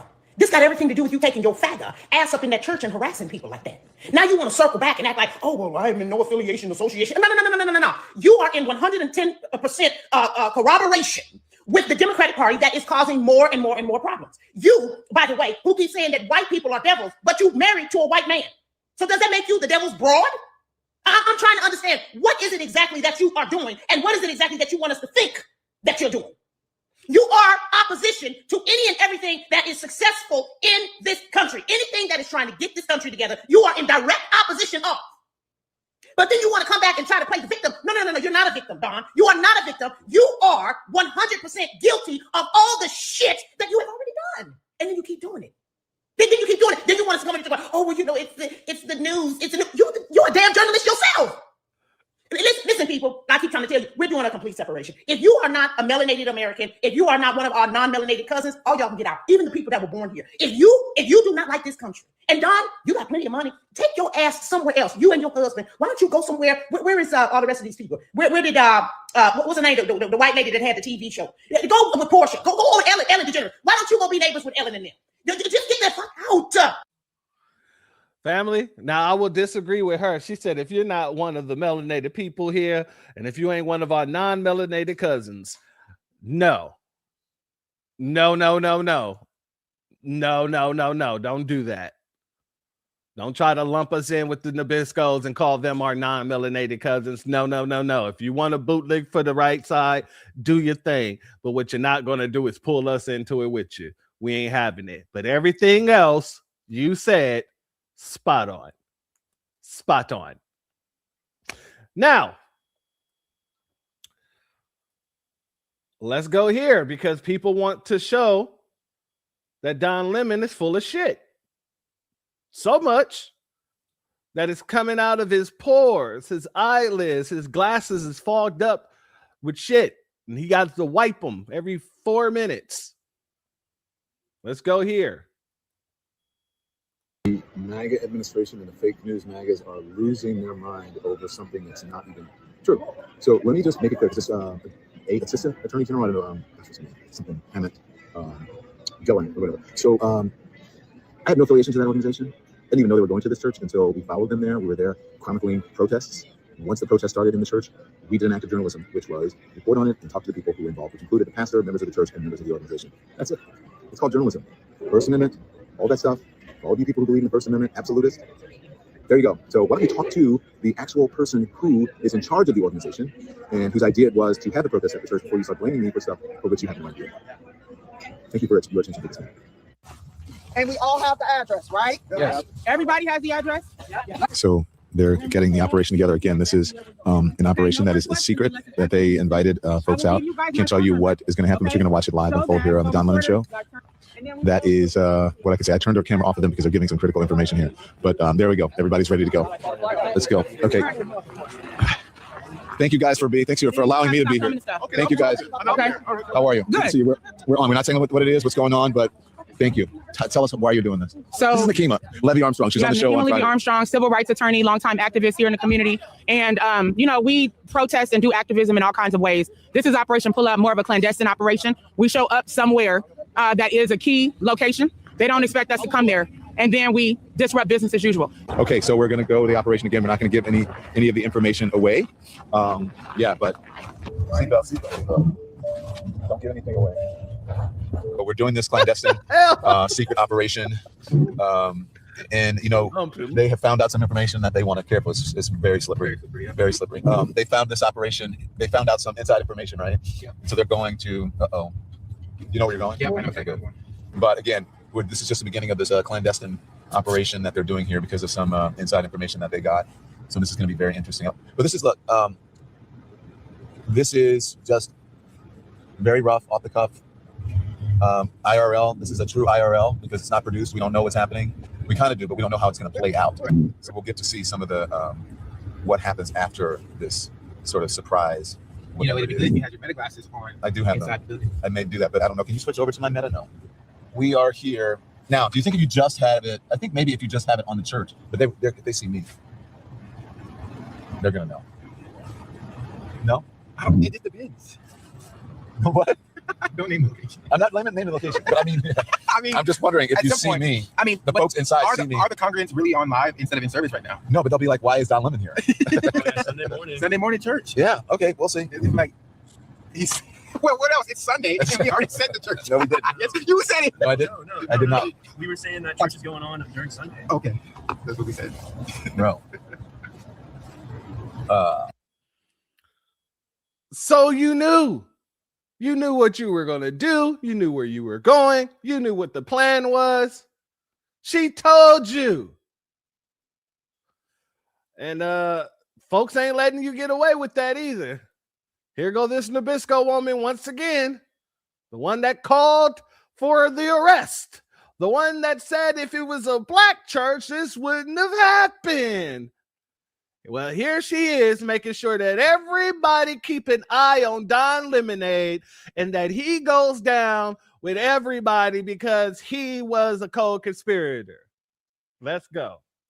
Don Lemon, you are cooked. You cannot backpedal your way out of this because the organizers of your little church, your church visit that violated those people's civil rights, has posted a thank you to everybody that was involved, all the activists and independent journalists. So you're telling me that you had no idea what was going to happen in that church. You just showed up and saw these people walking in, yet the creators, the people that planned this event are thanking you publicly. Be so effing for real. As far as I'm concerned, that's enough proof to show that you were involved, let alone everything else, like how the pastor asked you to leave, how all of the people in the church were clearly distressed. I don't think that they could have peacefully just walked out the door when it was all chaotic and you were going around antagonizing the situation, because if they had, what would have happened? What would have happened? They would have made it worse.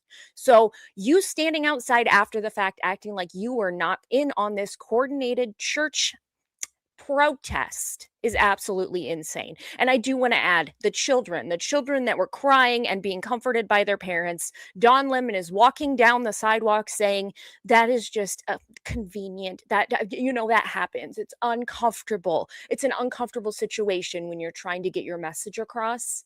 That is absolutely insane. These people cannot control what the federal government is doing. They are a church. They are normal, everyday people.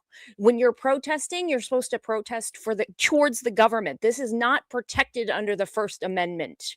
You are allowed to have First Amendment rights to peaceful protest. What does that have to do with a church? You violated their civil rights, and I hope that there's an arrest that happens today. Let me know what you guys think of Don Lemon in the comments. That's the second time she didn't call for this man to be arrested. Don Lemonade, the very same Nabisco woman that you spent your whole damn life trying to be, is out here calling for you to be arrested. Man, I bet you wish you would have stayed home that day. Because now, since, one bootlick don't know how to keep their mouth closed when another bootlick gets in trouble, you're now into it with Nicki Minaj. Let's go here. Nicki Minaj broke her silence early this morning to go in on Don Lemon, which is highly deserved. Don Lemon may be going to federal prison because he decided to be ignorant and storm a church. Talk about ICE and get on ICE. But the thing is, you're going into a Christian church where people are serving God. You are scaring children. What is wrong with Don Lemon? Rightfully so, Nicki, standing up again for the rights of Christians. People are literally on Twitter saying they're not voting for that party anymore, that things are getting crazy, that you take yourself to go storm and protest at a church where people serve God. Come on now. All right. Let's go with what Don had to say to Nicki. So people have been asking me about responding to Nicki Minaj's unhinged, homophobic tweet about me. I usually don't respond to this stuff, but let me just say this. Nicki Minaj, stop talking about shit for which you know nothing about. This is out of your depth, by the way, and you are a homophobic bigot. You don't care about African Americans. You're not an African American. From what I did, it sound like he was about to say foundational Black American? Hold on.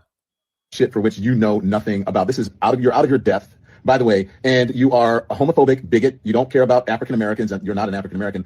From what I know, you are reportedly an undocumented citizen, so you should be deported under Donald Trump's rules. And the other thing is, it sounded like to me he was going to say a foundation of Black American, but he caught himself and cleaned that up real quick. And then he started going off on the delineation situation. You're not American. You should be deported under Donald Trump's guides. Okay, let's let him continue. Your family members, you have one family member who's reportedly a sex offender, the other family member, your husband or whatever, a sex offender is your husband, and one of them is reportedly a pedophile. And you have nerve to talk about me and what you think that I do? Damn! Nicki Minaj, get a life. Stop being a pick-me. You should have put a pick-me doll on that damn tweet instead of a Chucky doll, because you are nothing but a pick-me. And I choose not to pick you. And so should Black people and so should gay people. Shouldn't buy your music. Clock that. Family. There's fighting in the dollhouse.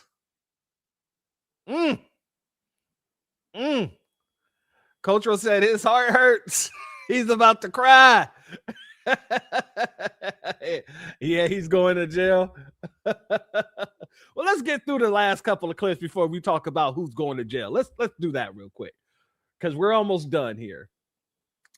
Your girl Megyn Kelly came, and she came to put those white woman tears on 100. Let's go here. I want everyone in jail. I want all of them arrested. You are a fake Christian. This is the red line, and they crossed it. I mean, this is unacceptable. It's shameful. Don Lemon lectured half of the parishioners about how they really had an obligation to sit there and fucking take it. These are resistance protesters that are planning an operation that we're going to follow them on. Some people are too dumb to be allowed to do the news. There's a constitution in the First Amendment to freedom of speech and freedom to assemble and protest.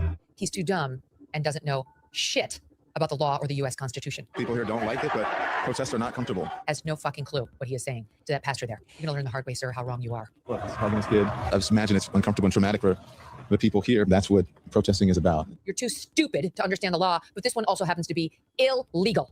You know how it's illegal to harass people, to show up at the abortion clinic? You're not allowed to do that. Well, guess what? That same law also applies to places of worship. There are some very limited, but this is one of them, limits on your First Amendment rights. This is the line beyond which we cannot allow them to cross. I don't care if it takes the National Guard, if it takes all of Pam Bondi's DOJ, if it takes President Trump personally making a visit to this church. I don't care what has to be done, but this is the red line and they've crossed it. Family, they approached Gavin Newsom at the World Economic Forum to ask him what does he think about the Don Lemon backlash.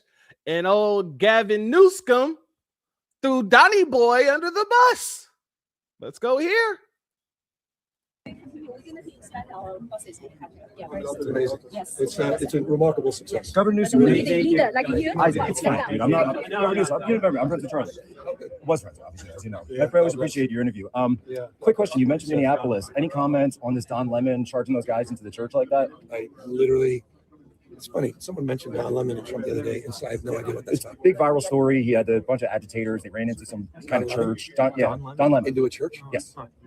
You've been focused on this? No, it's not even at this focus. I'm literally don't worry about it. Okay. Thank you. Thanks. Great. Oh, Donnie Boy, Donnie Boy. The cell is calling, Donnie Boy. This is why we tell you to stay the hell out those people's business. This is why we say we're sitting all of this out. This is why we say let them folks handle their damn candle. Because if not, you'll end up in positions like this, and it'll be all your fault. Let's go here. We found out through the ACLU lawsuit that David Easterwood was a pastor at this church on Summit Avenue. And for us, that's just really, it was like the lowest bar. It's like, you know, you have these people in our community just really terrorizing our children and our women and our different immigrant communities. They're arresting U.S. citizens and doing all of this illegal stuff, all the way down to even the most graphic murder of Renee Good. And then we have the head of this whole operation standing in a pulpit preaching to a congregation every Sunday morning. And so that was really just not okay for us. I believe that's what needed to be done to get the message across. I mean, my mother is a pastor. We found out through the ACLU lawsuit that David Easterman, I keep saying his name wrong. So that's what she believed, should have been done. Her mom's a pastor, she says. Her mom's a pastor. Well, family, give on to Caesar what belongs to Caesar. And give on to God what belongs to God. And what is it that belongs to Caesar? The laws. The laws belong to Caesar. Taxes, things like that. Such as that. So because of that, you didn't mind your business. Now it's minding you. Lockup's in there. We'll bring her in. She'll stand off to the side. I know this only because I just did it once.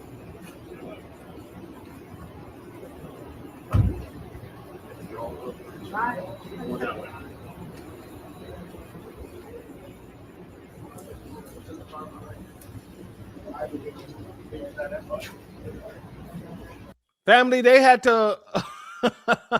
This is not. Look. 2 sets of handcuffs on this one. Okay, that's that. He said, well, what about the, Nakima Armstrong woman?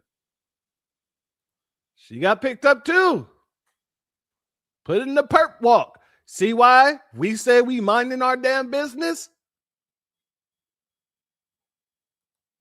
Hell, this Nabisco man who was also there, who's also an agent, and I'm pretty sure Antifa.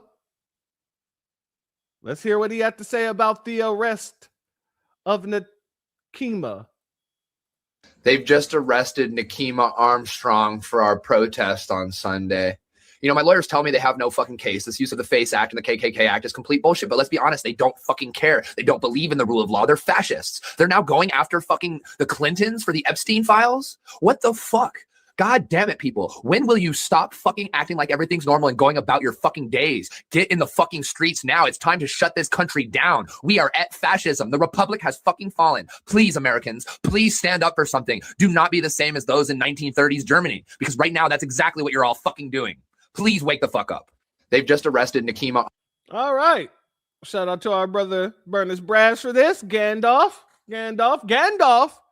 had that to say, and then maybe Gandalf should have been paying more attention to his surroundings because playing the entire time. So, Pam Bondi, you want to come and arrest me? You want to come and give me charges? So be it. And for all the people giving me death threats, threatening my life, kill me. Go ahead, kill me. Because you know what? As Fred Hampton said, you can kill the revolutionary, but you can't kill the revolution. Number one, Fred Hampton wasn't speaking about any of you Nabiscos.